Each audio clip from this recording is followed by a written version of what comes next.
Good evening guys. നമ്മുടെ prelims എക്സ്ട്രീമിൻ്റെ ഭാഗമായിട്ട് നടക്കുന്ന സീരീസിലെ വളരെ ഇമ്പോർട്ടൻ്റ് ആയിട്ടുള്ളൊരു സെഷനാണ് ഇന്ന് നമ്മൾ നടത്തുന്നത്.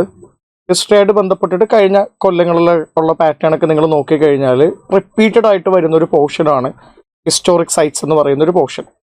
അപ്പോൾ ഇത് ഞാൻ ഒരു ഡിസ്ക്ലെയിമറായിട്ട് ആദ്യം തന്നെ ഒരു കാര്യം പറയാം. അതായത് it's going to be a bit of a dry session. ഒരു ഡ്രൈ സെഷൻ ആയിരിക്കും, വേറൊന്നും കൊണ്ടല്ല, എക്സാമിന് റിലവൻ്റ് ആയിട്ടുള്ളൊരു സ്ട്രാറ്റജിക് സെഷനായിട്ട് വേണം നിങ്ങളിതിനെ കണക്കാക്കാനായിട്ട്. അതുകൊണ്ട് തന്നെ എക്സാം റിലവൻ്റ് ആയിട്ടുള്ള കാര്യങ്ങൾ മാത്രം പറയുന്ന സമയത്ത് കുറച്ച് ഫാക്ച്വൽ ആകാനുള്ള സാധ്യത വളരെ കൂടുതലാണ്. അപ്പം അത് മനസ്സിലാക്കിയിട്ട് വേണം നിങ്ങൾ ക്ലാസ്സിൽ ഇരിക്കാനായിട്ട്.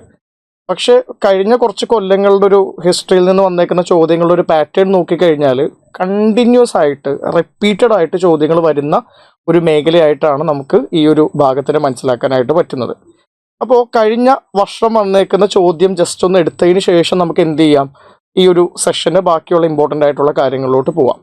ലാസ്റ്റ് ഇയർ നമുക്ക് വന്നൊരു ചോദ്യമാണിത്. പൊതുവെ വരാറുള്ള ചോദ്യങ്ങളിൽ നിന്ന് കുറച്ച് ഡിഫറെൻ്റ് ആയിട്ട് 3 കോളംസ് തന്നിട്ടാണ് ചോദ്യങ്ങൾ വന്നിട്ടുള്ളത്. കഴിഞ്ഞ വർഷത്തിന് മുന്നേക്ക് നിങ്ങൾ നോക്കിക്കഴിഞ്ഞാൽ 2 കോളമേ തരാറുള്ളൂ. ഇത് 3 കോളം തന്നിട്ടുണ്ട്. അതിൽ ആർക്കിയോളജിക്കൽ സൈറ്റ്, അത് ഏത് സ്റ്റേറ്റിലാണ്, അതിൻ്റെ ഡിസ്ക്രിപ്ഷൻ, ഈ 3 കാര്യങ്ങളാണ് ചോദിച്ചേക്കുന്നത്. ചന്ദ്രകേതുഗഡ്, ഇനാം ഗാവോൺ, മങ്ങാട്, സാലിഹുണ്ടം എന്ന് പറയുന്ന 4 സൈറ്റുകൾ തന്നിട്ട് in which state the particular archaeological site is located. ഒഡീഷയാണോ, മഹാരാഷ്ട്രയാണോ, കേരളയാണോ, ആന്ധ്രാപ്രദേശാണോ. അതേപോലെ തന്നെ ഓരോ ആർക്കിയോളജിക്കൽ സൈറ്റിൻ്റെയും ഇമ്പോർട്ടൻ്റ് ആയിട്ടുള്ള ക്യാരക്ടറിസ്റ്റിക് ആയിട്ടുള്ള ഒരു ഫീച്ചറും കൂടി അവർ തന്നിട്ടുണ്ട്. Whether Chandraketugarh is important for or whether it is known for a trading port town. അതൊരു ട്രേഡിംഗ് പോർട്ട് ടൗണിൻ്റെ പേരിലാണോ അറിയപ്പെടുന്നത്. Whether Inamgaon, whether it's a chalcolithic site or not.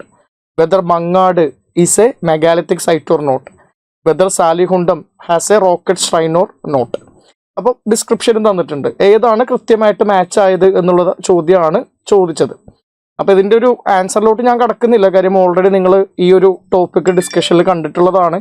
അപ്പം ആ ഒരു രൂപത്തിൽ ഇത് വീണ്ടും ചർച്ച ചെയ്യപ്പെടേണ്ട കാര്യമില്ല. നിങ്ങൾക്ക് ഓൾറെഡി ഇതിൻ്റെ ഉത്തരം അറിയാമല്ലോ, വീണ്ടും ഡിസ്കസ് ചെയ്യപ്പെടേണ്ട കാര്യമില്ല എന്നാണ് ഞാൻ മനസ്സിലാക്കുന്നത്. ഒരു ക്വസ്റ്റ്യൻ ഒരു നേച്ചർ എന്താണെന്ന് കാണിക്കാൻ വേണ്ടി മാത്രം ഒന്ന് ഡിസ്കസ് ചെയ്തു എന്ന് മാത്രം, അല്ലെങ്കിൽ ഇത് ജസ്റ്റ് ഒന്ന് മെൻഷൻ ചെയ്തു എന്ന് മാത്രം. ഇനി കഴിഞ്ഞ കൊല്ലങ്ങളായിട്ട് വരുന്ന ചോദ്യങ്ങൾ നമുക്കൊന്ന് അനലൈസ് ചെയ്യാം. ഇപ്പോൾ ഈ ഒരു പെർട്ടിക്കുലർ ക്വസ്റ്റ്യൻ നമ്മൾ കണ്ടു. 2024 ഹിസ്റ്റോറിക്കൽ സൈറ്റായിട്ട് ബേസ് ചെയ്തേക്കുന്ന ഒരു ചോദ്യമാണ് വന്നിട്ടുള്ളത്. നമ്മളങ്ങനെ ഒരു ചോദ്യം മാത്രമായിട്ട് എടുത്തു കഴിഞ്ഞാൽ നമുക്കിതിൻ്റെ ഒരു ട്രെൻഡ് മനസ്സിലാവില്ല, അല്ലെങ്കിൽ ഇതിൻ്റെ ഒരു പാറ്റേൺ മനസ്സിലാവില്ല. ഒരു 5 ഇയേഴ്സിലെ ചോദ്യങ്ങളും എങ്കിലും എടുത്തു കഴിഞ്ഞാൽ മാത്രമേ എങ്ങനെയാണ് ഈ ഒരു പെർട്ടിക്കുലർ ആയിട്ടുള്ള തീമിന് വേണ്ടിയിട്ടുള്ള സ്റ്റഡി നടത്തേണ്ടത് എന്നുള്ളതിനെ പറ്റിയിട്ടൊരു ധാരണ കിട്ടുള്ളൂ. നമുക്ക് എന്ത് വേണം, ഒരു സ്ട്രാറ്റജി വേണം. നമ്മൾ ഹിസ്റ്റോറിക്കൽ സൈറ്റ്സ് എന്ന് പറയുന്ന ഒരു പോർഷൻ നമ്മൾ പഠിക്കാനായിട്ട് നോക്കുന്ന സമയത്ത് എത്ര ചോദ്യങ്ങളാണ് ആ ഒരു പെർട്ടിക്കുലർ പോർഷനിൽ നിന്ന് വരുന്നത്, അതിൻ്റെ നേച്ചർ എന്താണ്, ഏതൊക്കെ സൈറ്റുകൾ, ഏതൊക്കെ രീതിയിലുള്ള സൈറ്റുകളാണ് ഇമ്പോർട്ടൻ്റ് ആയിട്ട് വരുന്നത്, ചോദ്യങ്ങൾ ഫ്രെയിം ചെയ്യപ്പെടുന്ന രീതി എന്താണ്, അതിൻ്റെ സോഴ്സ് എന്താണ്, ഇതേപോലത്തെ കുറച്ച് കാര്യങ്ങൾ കൃത്യമായിട്ടുള്ളൊരു ധാരണ ഉണ്ടെങ്കിൽ ഈ ഒരു ഭാഗം നമുക്ക് കുറേ എളുപ്പമായിട്ട് മാറും. അപ്പോൾ ഈ ഒരു സെഷൻ കൊണ്ട് ഞാൻ ഉദ്ദേശിക്കുന്നത് എന്താണെന്ന് വെച്ച് കഴിഞ്ഞാൽ, നിങ്ങൾ സ്വന്തമായിട്ട് പഠിക്കാതെ ക്ലാസ്സിലൂടെ തന്നെ മാക്സിമം കവർ ചെയ്ത് പോകാം എന്നുള്ളതാണ് നമ്മൾ ഈ ഒരു സെഷനിലൂടെ ചെയ്യാനായിട്ട് ശ്രമിക്കുന്നത്. നമുക്ക് കഴിഞ്ഞൊരു 4-5 കൊല്ലങ്ങളിലെ ചോദ്യങ്ങളൊന്നും എടുത്ത് നോക്കാം. 2024 4 സൈറ്റുകളായിട്ട് ബന്ധപ്പെട്ട ചോദ്യങ്ങൾ നമ്മൾ ഓൾറെഡി പറഞ്ഞു. ചന്ദ്രകേതുഗഡ്, സാലിഹുണ്ടം, മങ്ങാട്, ഇനാം ഗാവോൺ, 4 സ്ഥലങ്ങൾ തന്നിട്ട് അത് ഏത് സ്റ്റേറ്റിലാണ് ലൊക്കേറ്റഡ് ആയിട്ടുള്ളത്, അതേപോലെ തന്നെ അതിൻ്റെ ഇമ്പോർട്ടൻ്റ് ആയിട്ടുള്ള ഫീച്ചേഴ്സ് എന്താണ്. ഇനാം ഗാവോൺ എന്ന് പറയുന്നത് ചാൽക്കോളിത്തിക് സൈറ്റാണ്. മങ്ങാട് എന്ന് പറയുന്നത് മെഗാലിത്തിക് സൈറ്റാണ്. ചന്ദ്രകേതുഗഡ് എന്ന് പറയുന്നത് ഒരു ടെറാക്കോട്ട ആർട്ട് സെൻ്ററാണ്. സാലിഹുണ്ടം എന്ന് പറയുന്നത് ഒരു കൾച്ചറൽ സെൻ്ററാണ്. അപ്പം 4 ഇമ്പോർട്ടൻ്റ് ആയിട്ടുള്ള ഹിസ്റ്റോറിക്കൽ സൈറ്റുകളും 4 കാര്യങ്ങൾക്ക് വേണ്ടിയിട്ട് 4 ടൈം പീരീഡ് 4 ഇമ്പോർട്ടൻ്റ് ആയിട്ടുള്ള ഫീച്ചേഴ്സ് ഉള്ള സ്ഥലങ്ങളാണ്. നമ്മൾ മനസ്സിലാക്കേണ്ട ഒരു കാര്യം എന്ന് പറയുന്നത്, ഇവർ ചോദ്യം ചോദിക്കുന്ന ഹിസ്റ്റോറിക്കൽ സൈറ്റ് എന്ന് പറയുന്നത് they might be known for various things. പല രീതിയിലുള്ള സൈറ്റുകളെ പറ്റിയിട്ടുള്ള ചോദ്യങ്ങൾ ചോദിക്കാറുണ്ട്. അപ്പോൾ ഒരു ചോദ്യമാണ് 2024 ചോദിച്ചത്. 2023 വരുന്ന സമയത്ത് 3 ചോദ്യം ചോദിച്ചിട്ടുണ്ട്.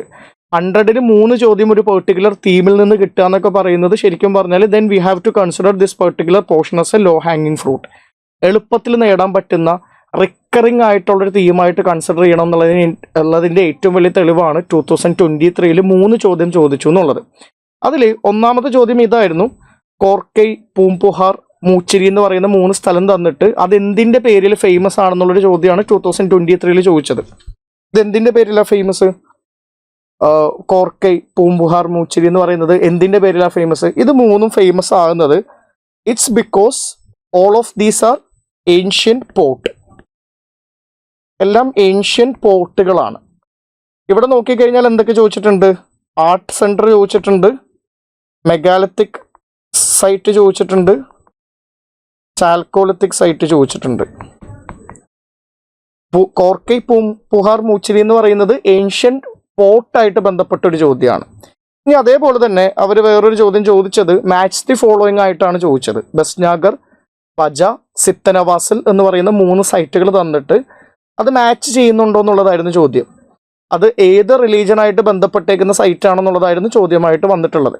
അതിൽ കൃത്യമായിട്ടുള്ള ചോദ്യം ഞാൻ പറയുന്നില്ല, അതിൻ്റെ ആൻസർ ഞാൻ ജസ്റ്റ് പറഞ്ഞു പോവാം. ബസ്നാഗർ എന്ന് പറയുന്നത് ഒരു വൈഷ്ണവൈറ്റ് സൈറ്റാണ്.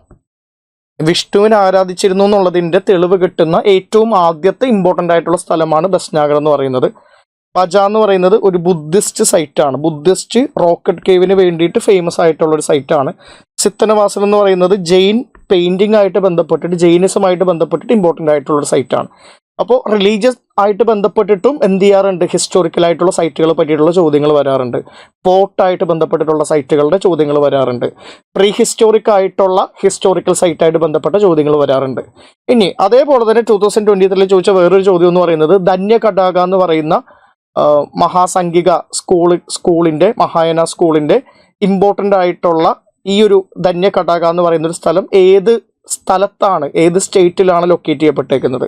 ഇതും ഒരു ബുദ്ധിസമായിട്ട് ബന്ധപ്പെട്ടിട്ട് ബുദ്ധിസ്റ്റ് സൈറ്റായിട്ട് ബന്ധപ്പെട്ടേക്കുന്ന ചോദ്യമാണ്. അപ്പോൾ നമ്മൾ പഠിക്കേണ്ടത് ഏതെങ്കിലും ഒരു പെർട്ടിക്കുലർ ആയിട്ടുള്ള പീരീഡായിട്ട് ബന്ധപ്പെട്ടേക്കുന്ന സൈറ്റ് മാത്രമല്ല, we have to also look in to the importance of site related to different religions. 2023 match the following ചോദ്യമാണ് ചോദിച്ചിരുന്നത്. ധൗളി, എറാഗുഡി, ജൗഗാഡ, കൾസി എന്ന് പറയുന്ന 4 സൈറ്റുകൾ തന്നിട്ട് ആ സൈറ്റിൻ്റെ ലൊക്കേഷനാണ് അവർ ചോദിച്ചിട്ടുണ്ടായിരുന്നത്. Match the following type of question ആയിരുന്നു. ധൗളി അതിന് വേണ്ടിയിട്ട് ഒരു സ്റ്റേറ്റ് തന്നിട്ടുണ്ട്, എറാഗുഡി ഒരു പെർട്ടിക്കുലർ സ്റ്റേറ്റ് തന്നിട്ടുണ്ട്. എന്നിട്ട് ഇതെല്ലാം whether it is correctly matched or not എന്ന് പറയുന്നൊരു ചോദ്യമാണ് ഈ 2022 നമുക്ക് കാണാനായിട്ട് പറ്റുന്നത്.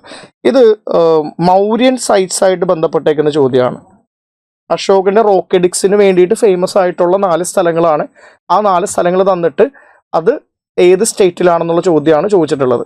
2021 3 ചോദ്യം ഹിസ്റ്റോറിക്കൽ സൈറ്റായിട്ട് ബന്ധപ്പെട്ടിട്ട് ചോദിച്ചിട്ടുണ്ടായിരുന്നു. അതിൽ ഒന്നാമത്തെ ചോദ്യം എന്ന് പറയുന്നത് ധൊളവീര എന്ന് പറയുന്നൊരു സൈറ്റിനെ പറ്റിയിട്ടാണ്. ധൊളവീര എന്ന് പറയുന്നത് ഒരു ഹാരപ്പൻ സൈറ്റാണ്. ഹാരപ്പൻ കൾച്ചറായിട്ട് ബന്ധപ്പെട്ടിട്ട് വളരെ ഇമ്പോർട്ടൻ്റ് ആയിട്ടുള്ള ഒരു സൈറ്റാണ് ധൊളവീര എന്ന് പറയുന്നത്. അതിൻ്റെ ഇമ്പോർട്ടൻസ് എന്താണെന്ന് വെച്ച് കഴിഞ്ഞാൽ ഒരു വാട്ടർ ഹാർവെസ്റ്റിംഗ് സ്ട്രക്ചർ ധൊളവീരയിൽ നിന്ന് കണ്ടെത്തിയിട്ടുണ്ടായിരുന്നു. അത് NCERT ബുക്കിൽ മെൻഷൻഡ് ആണ്. അപ്പം അതുകൊണ്ട് തന്നെ വളരെ കൃത്യമായിട്ട് അവർ ഈ ഒരു ചോദ്യം ചോദിച്ചിട്ടുണ്ടായിരുന്നു.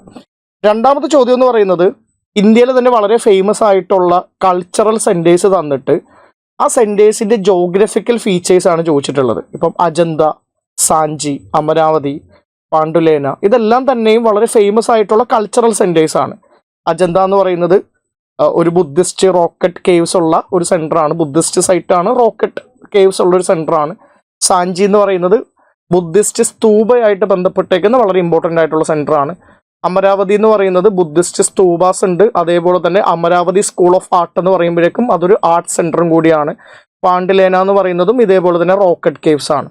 അപ്പോൾ വളരെ ഫേമസ് ആയിട്ടുള്ള 4 റോക്കറ്റ് കേവ്സ് തന്നിട്ട് ചോദ്യം അതായിട്ട് ബന്ധപ്പെട്ടേക്കുന്ന ജോഗ്രഫിക്കൽ ഫീച്ചറാണ്. Whether Ajanta is situated in the gorge of Waghora river or not. Ajanta എന്ന് പറയുന്നത് വഗോര റിവറിൻ്റെ ഒരു ഗോർജിലാണ് ലൊക്കേറ്റ് ചെയ്യപ്പെട്ടേക്കുന്നത്. ആ രീതിയിൽ 4 സ്ഥലങ്ങളുടെയും ജോഗ്രഫിക്കൽ ഫീച്ചറാണ് ചോദിച്ചേക്കുന്നത്. ഇവിടെ നിങ്ങൾ മനസ്സിലാക്കേണ്ട ഒരു കാര്യം എന്ന് പറയുന്നത് ചിലപ്പോൾ അവർ ഒരു ഹിസ്റ്റോറിക്കൽ സൈറ്റ് തന്നിട്ട് ചോദിക്കുന്നത് അതിൻ്റെ ഇമ്പോർട്ടൻ്റ് ആയിട്ടുള്ള ഹിസ്റ്റോറിക്കൽ ഡിസ്ക്രിപ്ഷൻ ആയിരിക്കാം. Otherwise they might be asking about geographical feature. ഈ ജോഗ്രഫിക്കൽ ഫീച്ചർ ചോദിക്കുന്ന സമയത്ത് അതും ഡിഫറെൻറ്റ് ടൈപ്സ് ഓഫ് ചോദ്യമായിട്ട് മാറാം. It could B based on state location, it could B based on A physical geographical feature, അല്ലേ? ഏത് സ്റ്റേറ്റിലാണെന്നുള്ള ചോദ്യം വരാം. അല്ലെങ്കിൽ അതായിട്ട് അസോസിയേറ്റഡ് ആയേക്കുന്ന ജോഗ്രഫിക്കൽ ആയിട്ടുള്ള ഫീച്ചർ തന്നിട്ട് എന്ത് ചെയ്യാം, ചോദ്യം വരുന്നതായിട്ട് നമുക്ക് കാണാനായിട്ട് പറ്റുന്നുണ്ട്. അതേപോലെ 2021 വന്ന വേറൊരു ചോദ്യം എന്ന് പറയുന്നത് 3 ഇമ്പോർട്ടൻ്റ് ആയിട്ടുള്ള സ്ഥലങ്ങൾ തന്നിട്ട് അതിൻ്റെ ഒരു ഹിസ്റ്റോറിക്കൽ ഡിസ്ക്രിപ്ഷൻ തന്നു. അത് ശരിയാണോ തെറ്റാണോ, മാച്ച് ആകുന്നുണ്ടോ ഇല്ലയോ എന്നുള്ളൊരു ചോദ്യം കൂടി വന്നിട്ടുണ്ടായിരുന്നു. ബുർസാഹോം തന്നിട്ട് അതൊരു റോക്കറ്റ് സ്ട്രെയിൻ ആണോ എന്നുള്ളതായിരുന്നു ചോദ്യം. പക്ഷെ ബുർസാഹോം എന്ന് പറയുന്നത് റോക്കറ്റ് സ്ട്രെയിന് വേണ്ടിയിട്ടല്ല ഫേമസ് ആയിട്ടുള്ളത്. It's known as a neolithic site. അതൊരു നിയോലിത്തിക് സൈറ്റ് ആണ്. ചന്ദ്രകേതുഗഡ് ഓൾറെഡി 2024 ചോദിച്ചിട്ടുണ്ട്. 2024 2021 റിപ്പീറ്റഡ് ആയിട്ട് ആ ചോദ്യം വന്നിട്ടുണ്ട്. ചന്ദ്രകേതുഗഡ് എന്ന് പറയുന്നത് ഒരു ടെറാക്കോട്ട ആർട്ട് സെന്റർ ആണ്. ടെറാക്കോട്ട കളിമണ്ണ് കൊണ്ടുള്ള ആർട്ട് ഉണ്ടാക്കുന്ന ബംഗാളിലുള്ള ഒരു സ്ഥലമാണ്. ആ ചോദ്യം വന്നിരുന്നു. ഗണേശ്വർ അതൊരു കോപ്പർ ആർട്ടിഫാക്റ്റിന് പേര് കേട്ട സ്ഥലമാണോ അല്ലയോ എന്നുള്ളതാണ്. ഗണേശ്വർ എന്ന് പറയുന്നത് ഹാരപ്പൻസിന്റെ ഇടയിൽ ജീവിച്ചിരുന്ന ഒരു എന്താ പറയുക, കോപ്പർ യൂസ് ചെയ്യുന്ന ചാൽക്കോളിത്തിക് കൾച്ചർ ഫോളോ ചെയ്തിരുന്ന ഒരാളുകളാണ്, ഗ്രൂപ്പ് ഓഫ് ആളുകളാണ്. ഹിസ്റ്റോറിക്കൽ ക്രോണോളജി എടുത്ത സമയത്ത് ഞാൻ ഗണേശ്വർ ജോധ്പുര കൾച്ചറിനെ പറ്റിയിട്ട് ഓൾറെഡി പറഞ്ഞിട്ടുണ്ടായിരുന്നു. സോ ഗണേശ്വർ ജോധ്പുര കൾച്ചർ എന്ന് പറയുന്നത് ഒരു ചാൽക്കോളിത്തിക് കൾച്ചർ ആകുമ്പോഴേക്കും ആ ഭാഗത്ത് K3 മൈൻ ഉള്ളത് കൊണ്ട് തന്നെ കോപ്പർ ആർട്ടിഫാക്ട്സ് കിട്ടുക എന്നുള്ളത് നമുക്ക് എളുപ്പത്തിൽ മനസ്സിലാക്കാൻ പറ്റുന്ന ഒരു കാര്യമാണ്. അപ്പോൾ ഗണേശ്വർ അതൊരു കോപ്പർ ആർട്ടിഫാക്റ്റ് കിട്ടിയ ഒരു സ്ഥലമാണോ, ചന്ദ്രകേതുഗഡ് എന്ന് പറയുന്നത് ഒരു ആർട്ട് സെന്റർ ആണോ, ടെറാക്കോട്ട ആർട്ട് സെന്റർ ആണോ, ആ രീതിയിലുള്ളൊരു ചോദ്യമായിരുന്നു. 2020 വരുമ്പോഴേക്കും ബിൽസ, ദോർസമുദ്ര, ഗിരിനഗർ, സ്ഥാനേശ്വര എന്ന് പറയുന്ന 4 സ്ഥലങ്ങളാണ് ചോദിച്ചേക്കുന്നത്. ഈ 4 സ്ഥലങ്ങളുടെയും ഇമ്പോർട്ടൻസ് എന്ന് പറയുന്നത് ഇത് പൊളിറ്റിക്കൽ ക്യാപിറ്റൽസ് ആണ്, അല്ലെങ്കിൽ പൊളിറ്റിക്കലി ഇമ്പോർട്ടൻ്റ് ആയിട്ടുള്ള പ്ലേസസ് ആണ്. ഇപ്പോൾ സ്ഥാനേശ്വര, ഇന്നത്തെ താനേശ്വറിന്റെ പഴയ പേരാണ് സ്ഥാനേശ്വര എന്ന് പറയുന്നത്. അത് പുഷ്യഭൂതി ഡൈനാസ്റ്റി തുടങ്ങുന്നത് സ്ഥാനേശ്വർ എന്ന് പറയുന്ന സ്ഥലത്ത് നിന്നാണ്. അതുകൊണ്ട് തന്നെ അതൊരു ഇമ്പോർട്ടൻ്റ് ആയിട്ടുള്ള സ്ഥലമാണ്. ഗിരിനഗർ എന്ന് പറയുന്നത് ഗിർനാർ ആണ്. ഗിർനാറിന്റെ ഓൾഡ് നെയിമാണ് ഗിരിനഗർ എന്ന് പറയുന്നത്. ദോർസമുദ്ര എന്ന് പറയുന്നത് ഹോയ്സാലാസ് ഓഫ് ദോർസമുദ്ര, അതായത് ഹോയ്സാലാസിന്റെ ക്യാപിറ്റൽ ആയിട്ട് നമുക്ക് കാണാൻ പറ്റുന്ന ഒരു സ്ഥലമാണ്. അപ്പം ഇമ്പോർട്ടൻ്റ് ആയിട്ടുള്ള പൊളിറ്റിക്കലി ഇമ്പോർട്ടൻ്റ് ആയിട്ടുള്ള പ്ലേസസ് തന്നിട്ട് അത് എവിടെയാണ് ലൊക്കേറ്റഡ് എന്നുള്ളൊരു ചോദ്യമാണ് ചോദിച്ചിട്ടുണ്ടായിരുന്നത്. അതേപോലെ തന്നെ ഗണ്ഡശാല, കടുര, ചൗൾ എന്ന് പറയുന്ന 3 സ്ഥലങ്ങൾ എന്തിനു വേണ്ടിയിട്ട് ഫേമസ് ആണെന്നുള്ളതാണ്. അത് പോർട്ടിന് വേണ്ടിയിട്ട് ഫേമസ് ആയിട്ടുള്ള സ്ഥലങ്ങളാണ്. അപ്പൊ കഴിഞ്ഞൊരു 5 വർഷത്തെ ചോദ്യങ്ങൾ നിങ്ങൾ എടുത്തു നോക്കിക്കഴിഞ്ഞാൽ അതിൽ നിന്ന് നമുക്ക് ഏറെക്കുറെ ഒരു ധാരണ കിട്ടും എങ്ങനെയാണ് UPSC ചോദ്യങ്ങൾ ചോദിക്കുന്നത്, ഏത് സോഴ്സിൽ നിന്നാണ് ചോദ്യങ്ങൾ ചോദിക്കുന്നത്, ഏതൊക്കെ ടൈപ്പ് ഓഫ് ഹിസ്റ്റോറിക്കൽ സൈറ്റുകളാണ് കുറച്ച് ഇമ്പോർട്ടൻ്റ് ആയിട്ട് മാറുന്നത്. ഇതിനെല്ലാത്തിനെയും പറ്റിയിട്ട് നമുക്കൊരു വ്യക്തമായൊരു ധാരണ കിട്ടാനായിട്ട് കഴിഞ്ഞൊരു 5 കൊല്ലത്തെ ചോദ്യങ്ങൾ എടുത്തു നോക്കിയാൽ മതി. അപ്പം ഇങ്ങനൊരു അനാലിസിസ് നമ്മൾ നടത്തുന്ന സമയത്താണ് ഇനി ഫ്യൂച്ചറിൽ വരാൻ പോകുന്ന പ്രിലിംസിൻ്റെ ഹിസ്റ്റോറിക്കൽ സൈറ്റ് ബേസ്ഡ് ആയിട്ടുള്ള ചോദ്യത്തിന് നമുക്ക് ആൻറ്റിസിപ്പേറ്റ് ചെയ്യാനായിട്ട് പറ്റുള്ളൂ. പക്ഷെ കഴിഞ്ഞൊരു 5 കൊല്ലത്തെ ട്രെൻഡിൽ നിന്ന് ഒരു കാര്യം നമുക്ക് വളരെ അൺഡൗട്ട്ഫുൾ ആയിട്ട് പറയാൻ പറ്റുന്ന ഒരു കാര്യം, എന്താണെങ്കിലും ഹിസ്റ്റോറിക്കൽ സൈറ്റായിട്ട് ബന്ധപ്പെട്ട ഒരു ചോദ്യമെങ്കിലും ചോദിക്കുന്നുണ്ടാവും. ആ ഒരു കാര്യത്തിൽ യാതൊരുവിധ ഡൗട്ട് നിങ്ങൾക്ക് വേണ്ട ആവശ്യമില്ല. കാരണം നിങ്ങൾ ആ ഒരു പാറ്റേണും ട്രെൻഡും ഒന്ന് നോക്കിയേ. കഴിഞ്ഞ 5 കൊല്ലത്തിൽ വന്നിരിക്കുന്നത് 10 ചോദ്യമാണ് അല്ലേ. ഓൺ ആൻ ആവറേജ് 2 ചോദ്യമെങ്കിലും വരാൻ സാധ്യതയുള്ളൊരു മേഖല. പക്ഷെ നിങ്ങൾ ഇനി ചിന്തിച്ച് നോക്ക്, നിങ്ങൾ UPSCക്ക് വേണ്ടിയിട്ട് സ്ട്രാറ്റജിക്കലി എത്രമാത്രം പ്രിപ്പയർഡ് ആണ്. നമ്മൾ വലിയ വലിയ ബുക്സ് വായിക്കുന്നുണ്ടാവും, പക്ഷെ ഹിസ്റ്റോറിക്കൽ സൈറ്റ് എന്ന് പറയുന്ന ഒരു മേഖലയിൽ നിന്ന് ചോദ്യങ്ങൾ വന്നിട്ടുണ്ടെന്ന് കൃത്യമായിട്ട് മനസ്സിലാക്കി അതിന് വേണ്ട രൂപത്തിലുള്ളൊരു പ്രിപ്പറേഷൻ നിങ്ങൾ നടത്തിയിട്ടുണ്ടോ ഇല്ലയോ എന്നുള്ളതാണ് ഇവിടെ നമ്മൾ ചർച്ച ചെയ്യേണ്ട ഒരു കാര്യം എന്ന് പറയുന്നത്. നിങ്ങളത് ചെയ്തിട്ടില്ല എന്നുണ്ടെങ്കിൽ കുഴപ്പമില്ല, വളരെ ഒബ്വിയസ് ആണ്. നമ്മൾ ഈ ഒരു എക്സാമിന് പ്രിപ്പയർ ചെയ്യുന്ന സമയത്ത് പെർട്ടിക്കുലർ ആയിട്ടുള്ള ബുക്സ് വായിക്കുക എന്നല്ലാതെ അതിനപ്പുറത്തോട്ട് തീംസ് ഐഡന്റിഫൈ ചെയ്ത് വായിക്കുക എന്നൊക്കെ പറയുന്നത് ഡിഫിക്കൽട്ട് ആയിട്ടുള്ളൊരു കാര്യമാണ്. നിങ്ങളുടെ ഈ പഠനത്തിന് എളുപ്പമാക്കാൻ വേണ്ടിയിട്ടാണ് ഹിസ്റ്റോറിക്കൽ സൈറ്റ് എന്ന് പറയുന്ന ഒരു മേഖലയെ ഐഡന്റിഫൈ ചെയ്തിട്ട് അതായിട്ട് ബന്ധപ്പെട്ടേക്കുന്ന ഒരു കംപ്ലീറ്റ് ക്ലാസ് പ്രൊവൈഡ് ചെയ്യാമെന്ന് വിചാരിക്കുന്നത്. എനിക്ക് തോന്നുന്നു ഇത് 2 ക്ലാസ്സസ് എടുത്തു കഴിഞ്ഞാൽ തീരുള്ളൂ. 2 ക്ലാസ്സസ് ആയിട്ട് നമുക്ക് ഈ ഒരു പോർഷൻ കവർ ചെയ്യേണ്ടതായിട്ടുണ്ട്. എന്നാൽ മാത്രമേ കംപ്ലീറ്റ് പോർഷൻ കഴിയുള്ളൂ. അപ്പം അതും കൂടി ഒന്ന് മനസ്സിൽ വെച്ചേക്കുക. അപ്പോൾ ഞാൻ ടോപ്പിക്കിലോട്ട് പോകുന്നതിന് മുന്നേ ആയിട്ട് നമ്മൾ ഏതൊക്കെ ടൈപ്പ് ഓഫ് ഹിസ്റ്റോറിക്കൽ സൈറ്റുകളാണ് കവർ ചെയ്യുന്നത് എന്നുള്ളത് ഒരു ധാരണ ഞാൻ നിങ്ങൾക്ക് തരാം. അപ്പോൾ ഒരു ക്രോണോളജിക്കൽ ഓർഡറിൽ നോക്കിക്കഴിഞ്ഞ് കഴിഞ്ഞാൽ നമ്മൾ ഏറ്റവും ആദ്യം കവർ ചെയ്യേണ്ടത് പ്രീ ഹിസ്റ്റോറിക് സൈറ്റുകളാണ്. പ്രീ ഹിസ്റ്റോറിക് സൈറ്റ് എന്ന് പറഞ്ഞു കഴിഞ്ഞാൽ റൈറ്റിംഗ് ഇൻവെന്റഡ് ആകുന്നതിന് മുന്നേ ഉള്ള കാലഘട്ടം. The period in which writing is not available, the period in which there is no literary evidence. Literary evidence ഇല്ലാത്ത, റൈറ്റിംഗ് ഇല്ലാത്ത ഒരു കാലഘട്ടമാണ് പ്രീ ഹിസ്റ്റോറിക് പീരീഡ് എന്ന് പറയുന്നത്. പ്രീ ഹിസ്റ്റോറിക് പീരീഡിൽ മെയിൻലി വരുന്നത് പാലോലിത്തിക്, മെസോലിത്തിക്, നിയോലിത്തിക്, അതായത് സ്റ്റോൺ ഏജിന്റെ ഭാഗമായിട്ടുള്ള 3 കാലഘട്ടം. ഓൾറെഡി ക്രോണോളജി ബേസ്ഡ് ആയിട്ട് ഞാനിത് എടുത്ത് പോയിട്ടുണ്ട്. പിന്നെ ചാൽക്കോളിത്തിക് പീരീഡ്, സൗത്ത് ഇന്ത്യ ആയിട്ട് വരുമ്പോഴേക്കും megalithic period. South Indian megalithic period could also be placed in the pre historic period. കാര്യം റൈറ്റിംഗ് ഇൻവെന്റഡ് ആയിട്ടില്ല. അതുകൊണ്ട് തന്നെ മെഗാലിത്തിക് പീരീഡിന് അല്ലെങ്കിൽ മെഗാലിത്തിക് ആ ഒരു കൾച്ചറിന് നമുക്ക് പ്രീ ഹിസ്റ്റോറിക് കൾച്ചറിന്റെ ഭാഗമായിട്ട് എടുക്കാനായിട്ട് പറ്റും. അപ്പോൾ പ്രീ ഹിസ്റ്റോറിക് സൈറ്റായിട്ട് ബന്ധപ്പെട്ടിട്ട് ഈ 4 ഭാഗമാണ് നമുക്ക് പഠിക്കേണ്ടത്. ഈ 4 ഭാഗത്തു നിന്നും ചോദ്യങ്ങൾ വന്നിട്ടുണ്ട്. ഇപ്പോൾ നിയോലിത്തിക്കായിട്ട് ബന്ധപ്പെട്ടിട്ട് പുരുസാഹോമിന്റെ ചോദ്യം ചോദിച്ചിരുന്നു. ചാൽക്കോലിത്തിക്കായിട്ട് ബന്ധപ്പെട്ടിട്ട് ഗണേശ്വറിന്റെ ചോദ്യം ചോദിച്ചിട്ടുണ്ടായിരുന്നു. ഇനാം ഗാവോന്റെ ചോദ്യം ചോദിച്ചിട്ടുണ്ടായിരുന്നു.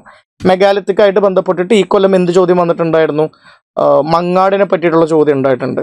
മെസോലിത്തിക്കായിട്ട് ബന്ധപ്പെട്ടിട്ട് നമുക്ക് ഓൾറെഡി ചോദ്യങ്ങൾ വന്നിട്ടുണ്ട്. ബിംബേട്കയായിട്ട് ബന്ധപ്പെട്ട ചോദ്യങ്ങൾ വന്നിട്ടുണ്ട്. പാലോലിത്തിക്കായിട്ട് ബന്ധപ്പെട്ടിട്ട് ചോദ്യങ്ങൾ ചോദിച്ചിട്ടില്ല എന്നുള്ളത് കൊണ്ട് അത് എക്സാമിന് ഇമ്പോർട്ടൻ്റ് അല്ല എന്നല്ല അതിൻ്റെ അർത്ഥം. അത് അടുത്ത വർഷങ്ങളിൽ എക്സാമിന് വരാനായിട്ടുള്ള സാധ്യത ഉണ്ട്. അപ്പോൾ പ്രീ ഹിസ്റ്റോറിക് പീരീഡ് എന്ന് പറയുന്നത് സ്റ്റോൺ ഏജ് പ്ലസ് കോപ്പർ വരുന്ന കാലഘട്ടം, ചാൽക്കോളിത്തിക് ഏജ്, സൗത്ത് ഇന്ത്യയുടെ അയൺ ഏജ്, മെഗാലിത്തിക് ഏജ്, ഇത് 3ഉം ചേർത്തിട്ടുള്ളതാണ് പ്രീ ഹിസ്റ്റോറിക് പീരീഡ് എന്ന് പറയുന്നത്. പിന്നെ ഹാരപ്പൻ പീരീഡ്, ഹാരപ്പൻ കൾച്ചറായിട്ട് ബന്ധപ്പെട്ടേക്കുന്ന സൈറ്റുകൾ ഇമ്പോർട്ടൻ്റ് ആണ്. കണ്ടിന്യൂസ്ലി ചോദ്യം വരാറുണ്ട്. 2019-20 ഈ സമയങ്ങളിൽ 2 ചോദ്യം അടുപ്പിച്ച് വന്നിരുന്നു. പക്ഷെ അതിനുശേഷം ചോദ്യങ്ങൾ കണ്ടിട്ടില്ല.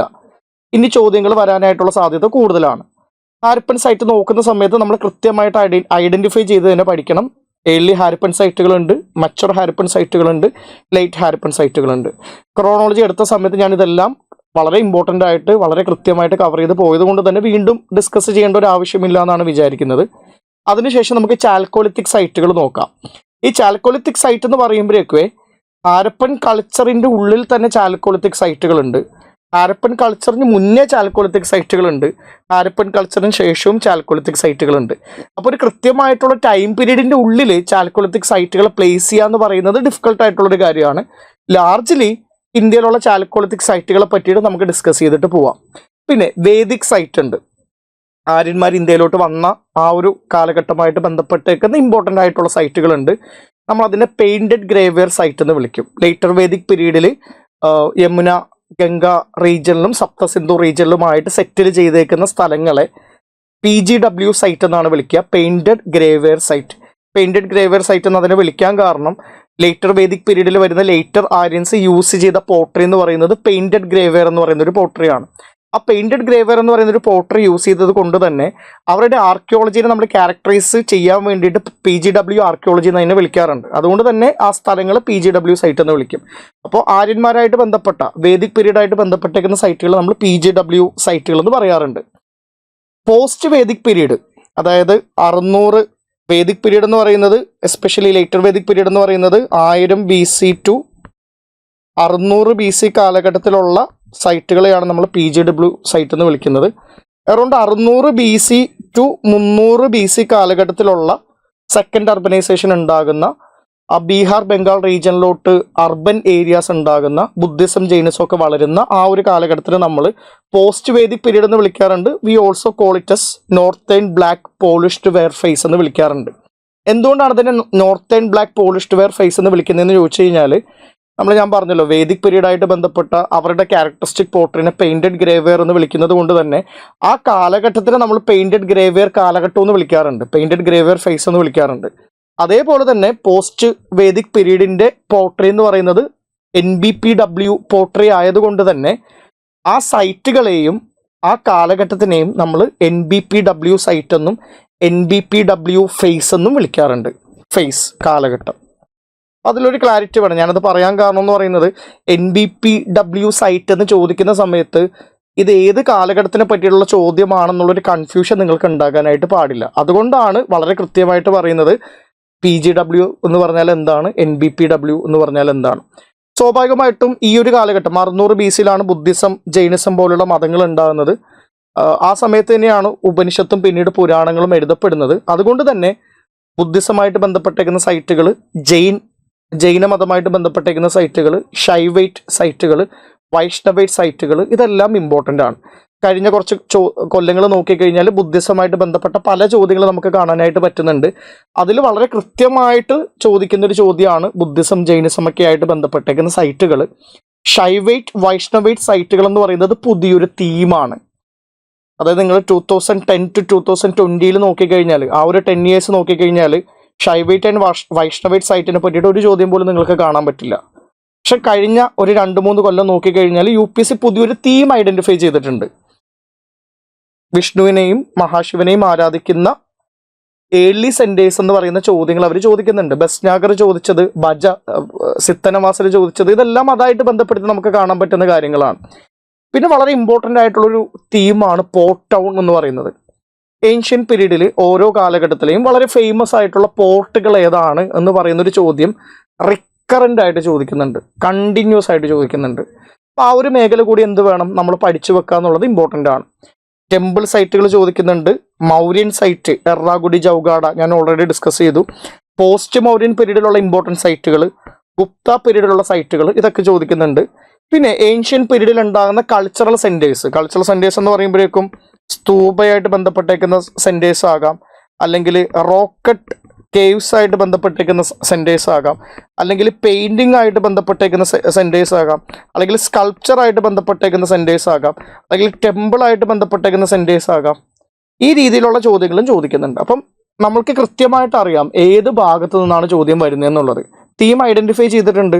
ഹിസ്റ്റോറിക്കൽ സൈറ്റ് എന്ന് പറയുന്ന ലാർജർ തീമിൻ്റെ ഉള്ളിൽ സബ് തീമുകൾ ഐഡൻറ്റിഫൈ ചെയ്തിട്ട് ഓരോന്നും നമ്മൾ പഠിച്ചു കഴിഞ്ഞാൽ എളുപ്പത്തിൽ നമുക്ക് ഈ ഒരു ഭാഗത്ത് നിന്ന് ചോദ്യങ്ങൾ കണ്ടെത്താനായിട്ട് പറ്റും. അപ്പം ഞാൻ ആദ്യം പറഞ്ഞ ഡിസ്ക്ലെയിമർ ഒന്നും കൂടി പറയാം. This is going to be a dry session. അതിൽ സംശയമൊന്നും വേണ്ട, ഡ്രൈ ആയിരിക്കും. ഒരു പോർഷൻ ഡ്രൈ ആണോ ഡ്രൈ അല്ലേ എന്നുള്ളത് കൊണ്ടല്ലല്ലോ നമ്മൾ ഒരു ക്ലാസ് കേൾക്കുന്നത്. നമ്മൾ ക്ലാസ് കേൾക്കുന്നതിൻ്റെ ഉദ്ദേശം എന്ന് പറയുന്നത്, അല്ലെങ്കിൽ നമ്മൾ പഠിക്കുന്നത് ഒരു കോമ്പറ്റേറ്റീവ് എക്സാമിന് വേണ്ടിയിട്ടാണ്. ഒരു കോമ്പറ്റേറ്റീവ് എക്സാമിന് വേണ്ടി പഠിക്കുമ്പം അതിൽ കോമ്പീറ്റ് ചെയ്ത് മാർക്ക് വാങ്ങി ക്ലിയർ ചെയ്യുക എന്നുള്ളതാണ് നമ്മുടെ പ്രൈമറി ഉദ്ദേശം എന്ന് പറയുന്നത്. അപ്പം അതിന് വേണ്ടിയിട്ട് ചില ഏരിയാസ്, ചില തീംസ് ഐഡൻറ്റിഫൈ ചെയ്ത് പഠിപ്പിക്കുന്ന സമയത്ത് സ്വാഭാവികമായിട്ടും അതിനൊരു ഡ്രൈനെസ് ഉണ്ടാകും. ഇവിടെ കഥ പറയാനോ അല്ലെങ്കിൽ വലിയൊരു നറേറ്റീവ് ബിൽഡ് ചെയ്യാനോ ഒന്നും പറ്റില്ല. അതുകൊണ്ടാണ് ഈ ഒരു പോർഷന് ഡ്രൈനെസ് വരുന്നത്. ഞാനത് ആ ഡിസ്ക്ലെയിമർ വീണ്ടും പറയാൻ കാരണം എന്ന് പറയുന്നത്, എൻ്റെ ക്ലാസ് വേറെ സ്ഥലത്ത് കേട്ടേക്കുന്ന ആളുകൾക്ക് അറിയാവുന്ന ഒരു കാര്യമാണ്, ഈ രീതിയിലല്ല ക്ലാസ് പോകുന്നത്. അപ്പോൾ ഒരു കൺവെൻഷണൽ ആയിട്ടുള്ള ഹിസ്റ്ററി ക്ലാസ്സും പ്രിലിംസ് എക്സ്ട്രീമായിട്ട് ബന്ധപ്പെട്ടേക്കുന്ന സ്ട്രാറ്റജി സെഷൻസ് തമ്മിൽ അതിൻ്റേതായിട്ടുള്ള ഡിഫറൻസസ് ഉണ്ടാവും. ഓഡിയൻസ്, ഇതിൻ്റെ ഒരു ടൈം, ഇതൊക്കെ വെച്ചിട്ട് നമുക്ക് അതിൽ ഡിഫറൻസസ് കൊണ്ടുവന്നല്ലേ മതിയാവുള്ളൂ. അപ്പോൾ നിങ്ങൾ ശ്രദ്ധയോട് കൂടിയിട്ട് ക്ലാസ് കേൾക്കുക. ക്വസ്റ്റ്യൻസ് ഗ്യാരണ്ടി ചെയ്യാൻ പറ്റും എന്നുള്ളതാണ് മനസ്സിലാക്കുന്നത്. നിങ്ങളെ കൺവിൻസ് ചെയ്യാൻ വേണ്ടിയിട്ട് തന്നെയാണ് ഞാൻ എപ്പോഴും സെഷനിലോട്ട് പോകുന്നതിന് മുമ്പ് വളരെ ഡീറ്റെയിൽ ആയിട്ട് കുറേ കാര്യങ്ങൾ പറഞ്ഞു പോകുന്നത്. അപ്പോൾ നിങ്ങൾ ഈ പ്രാവശ്യം പ്രിലിംസ് കയറുന്നില്ല എന്നുണ്ടെങ്കിലും എക്സാമിനെ പറ്റിയിട്ട് കൃത്യമായിട്ടുള്ള സ്ട്രാറ്റജിക് ഇൻസൈറ്റ് നിങ്ങൾക്ക് വേണം. അപ്പോൾ അതിന് വേണ്ടിയിട്ട് ഈ സെഷൻസ് വളരെ ഉപകാരപ്രദമാണെന്ന് തന്നെയാണ് ഞാൻ മനസ്സിലാക്കുന്നത്.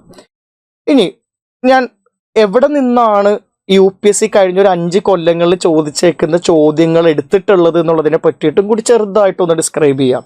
വേറൊന്നും കൊണ്ടല്ല, കുറേയധികം ഹിസ്റ്റോറിക്കൽ സൈറ്റായിട്ട് ബന്ധപ്പെട്ട ചോദ്യം ചോദിക്കുന്നുണ്ടെന്നുള്ളത് നിങ്ങൾക്ക് മനസ്സിലായി.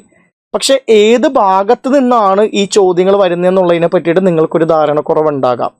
ആ ഒരു ധാരണക്കുറവിനെ മാറ്റാൻ വേണ്ടിയിട്ട് ജസ്റ്റ് വളരെ ബ്രീഫായിട്ട് ഞാൻ കുറച്ച് സോഴ്സസ് മെൻഷൻ ചെയ്ത് പോവാം. ഞാൻ ഈ സോഴ്സസ് മെൻഷൻ ചെയ്യുന്നതിൻ്റെ പിന്നിൽ വേറൊരു ഉദ്ദേശമുണ്ട്. ഒന്നാമത്തെ കാര്യം, എൻ്റെ ക്ലാസ് ഈ സോഴ്സിനെ അടിസ്ഥാനപ്പെടുത്തിയിട്ടാണ്. രണ്ടാമത്, നമ്മുടെ ടെലിഗ്രാം ചാനലിൽ അപ്ലോഡ് ചെയ്യാൻ പോകുന്ന മെറ്റീരിയൽസ് കുറച്ചും കൂടി ഡീറ്റെയിൽഡ് ആയിട്ടുള്ള മെറ്റീരിയൽസ് എന്ന് പറയുന്നതും it's going to be based on the sources that I am specifying. ഞാൻ സ്പെസിഫൈ ചെയ്യുന്ന, ഞാൻ കൃത്യമായിട്ട് തെളിവുകൾ സഹിതം പറയുന്ന ഈ സോഴ്സസിനെ അടിസ്ഥാനപ്പെടുത്തിയിട്ട് തന്നെയാണ് നിങ്ങൾക്ക് പ്രിലിംസിൻ്റെ ഭാഗമായിട്ട് തരാൻ പോകുന്ന മെറ്റീരിയൽസും തയ്യാറാക്കുന്നത്. ഏറ്റവും ഇമ്പോർട്ടൻ്റ് ആയിട്ട് NCERT കൊടുത്തേക്കുന്ന മാപ്പിൽ ചില സൈറ്റുകൾ മെൻഷൻ ചെയ്യുന്നുണ്ട്. അതിൽ നിന്നാണ് ഏറ്റവും കൂടുതൽ ചോദ്യങ്ങൾ വരുന്നത്. ഈ NCERT എന്ന് പറയുമ്പോഴേക്കും ഹിസ്റ്ററി ആയിട്ട് ബന്ധപ്പെട്ടേക്കുന്ന NCERT ബുക്സ് എല്ലാം ഇതിൽ വരുവേ. അതായത് ക്ലാസ് 6th 7th ഏൻഷ്യൻ്റും മിഡീവലും വരുന്നത്. 6th 7th വരുന്ന പാസ്റ്റ് 1, പാസ്റ്റ് 2. പിന്നെ 12th വരുന്ന themes in Indian history part 1, part 2 ancient and medieval. വേറൊരു ബുക്കും കൂടി ഉണ്ട്, ഇൻട്രൊഡക്ഷൻ ടു ഇന്ത്യൻ ആർട്ട് എന്ന് പറയുന്നൊരു book, introduction to Indian art.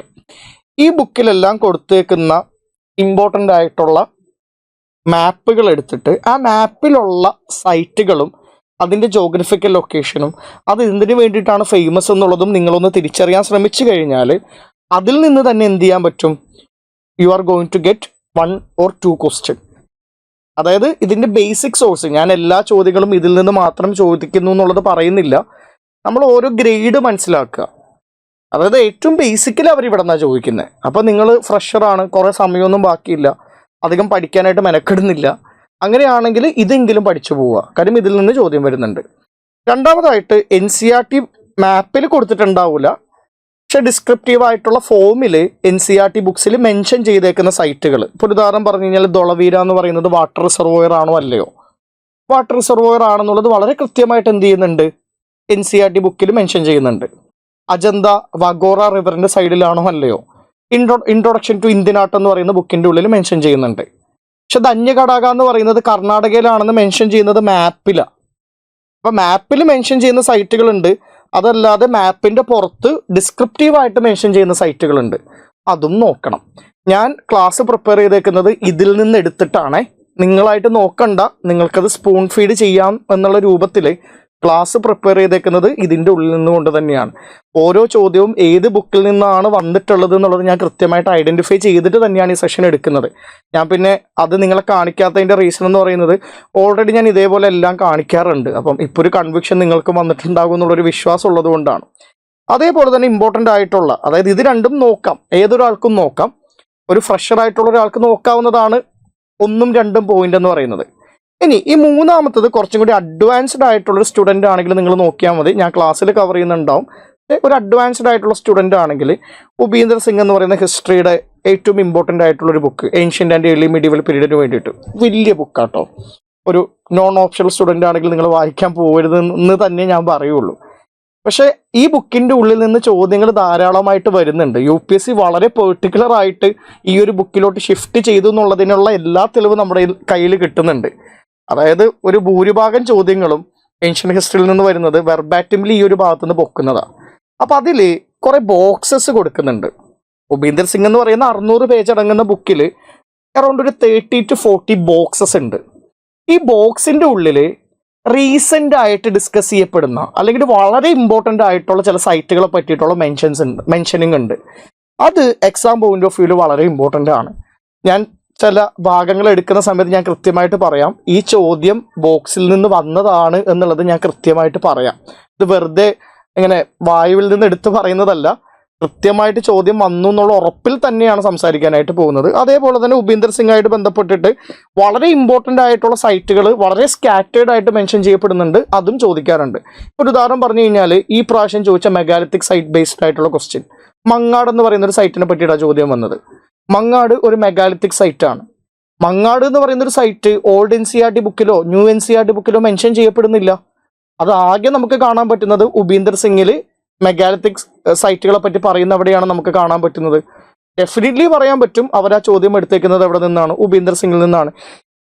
ഇത് പറയുന്ന സമയത്ത് നിങ്ങൾ ഓവർ ബേർഡൻ ചെയ്യുകയാണ്, ഓവർ ഇൻഫർമേഷൻ തരികയാണ്, ഓവർവെൽംഡ് ആക്കുകയാണ് എന്ന് പറയുന്നൊരു കൺസേൺ എനിക്കുണ്ട്. പക്ഷേ ഒരു ആസ്പിറൻ്റ് എന്നുള്ള രൂപത്തിൽ UPSC എങ്ങനെയാണ് തിങ്ക് ചെയ്യുന്നത്, അവരെവിടെ നിന്നാണ് ചോദ്യം എടുക്കുന്നത്, ഇതിനെപ്പറ്റി ഒരു ധാരണ നിങ്ങൾക്ക് വേണം. നിങ്ങൾ നിങ്ങളുടെ പ്രിപ്പറേഷൻ്റെ ഏത് സ്റ്റേജിലാണെന്നുള്ളത് മനസ്സിലാക്കിയിട്ട് എന്ത് വായിക്കണം എന്ത് വായിക്കണ്ട എന്നുള്ള വൈസ് ആയിട്ടുള്ള തീരുമാനം നിങ്ങൾ എടുക്കുക എന്നുള്ളതാണ്.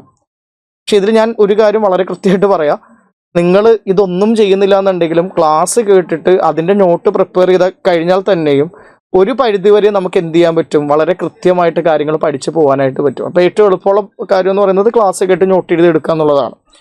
ഇനി nature of question, historical site based ആയിട്ടുള്ള ഒരു നോട്ട് നിങ്ങൾ ഉണ്ടാക്കുന്ന സമയത്ത് അല്ലെങ്കിൽ അത് പഠിക്കാൻ ശ്രമിക്കുന്ന സമയത്ത് UPSCയുടെ കഴിഞ്ഞ ഒരു 5-6 കൊല്ലത്ത് അല്ലെങ്കിൽ ഒരു 10 കൊല്ലത്ത് ഒരു ട്രെൻഡ് വെച്ചിട്ട് ഒരു ഹിസ്റ്റോറിക്കൽ സൈറ്റ് ബേസ്ഡ് ആയിട്ട് എന്തൊക്കെ തരം ചോദ്യങ്ങളാണ് വരാൻ സാധ്യത ഉള്ളത് എന്നുള്ളതും കൂടി നമ്മൾ മനസ്സിലാക്കേണ്ട ആവശ്യമുണ്ട്.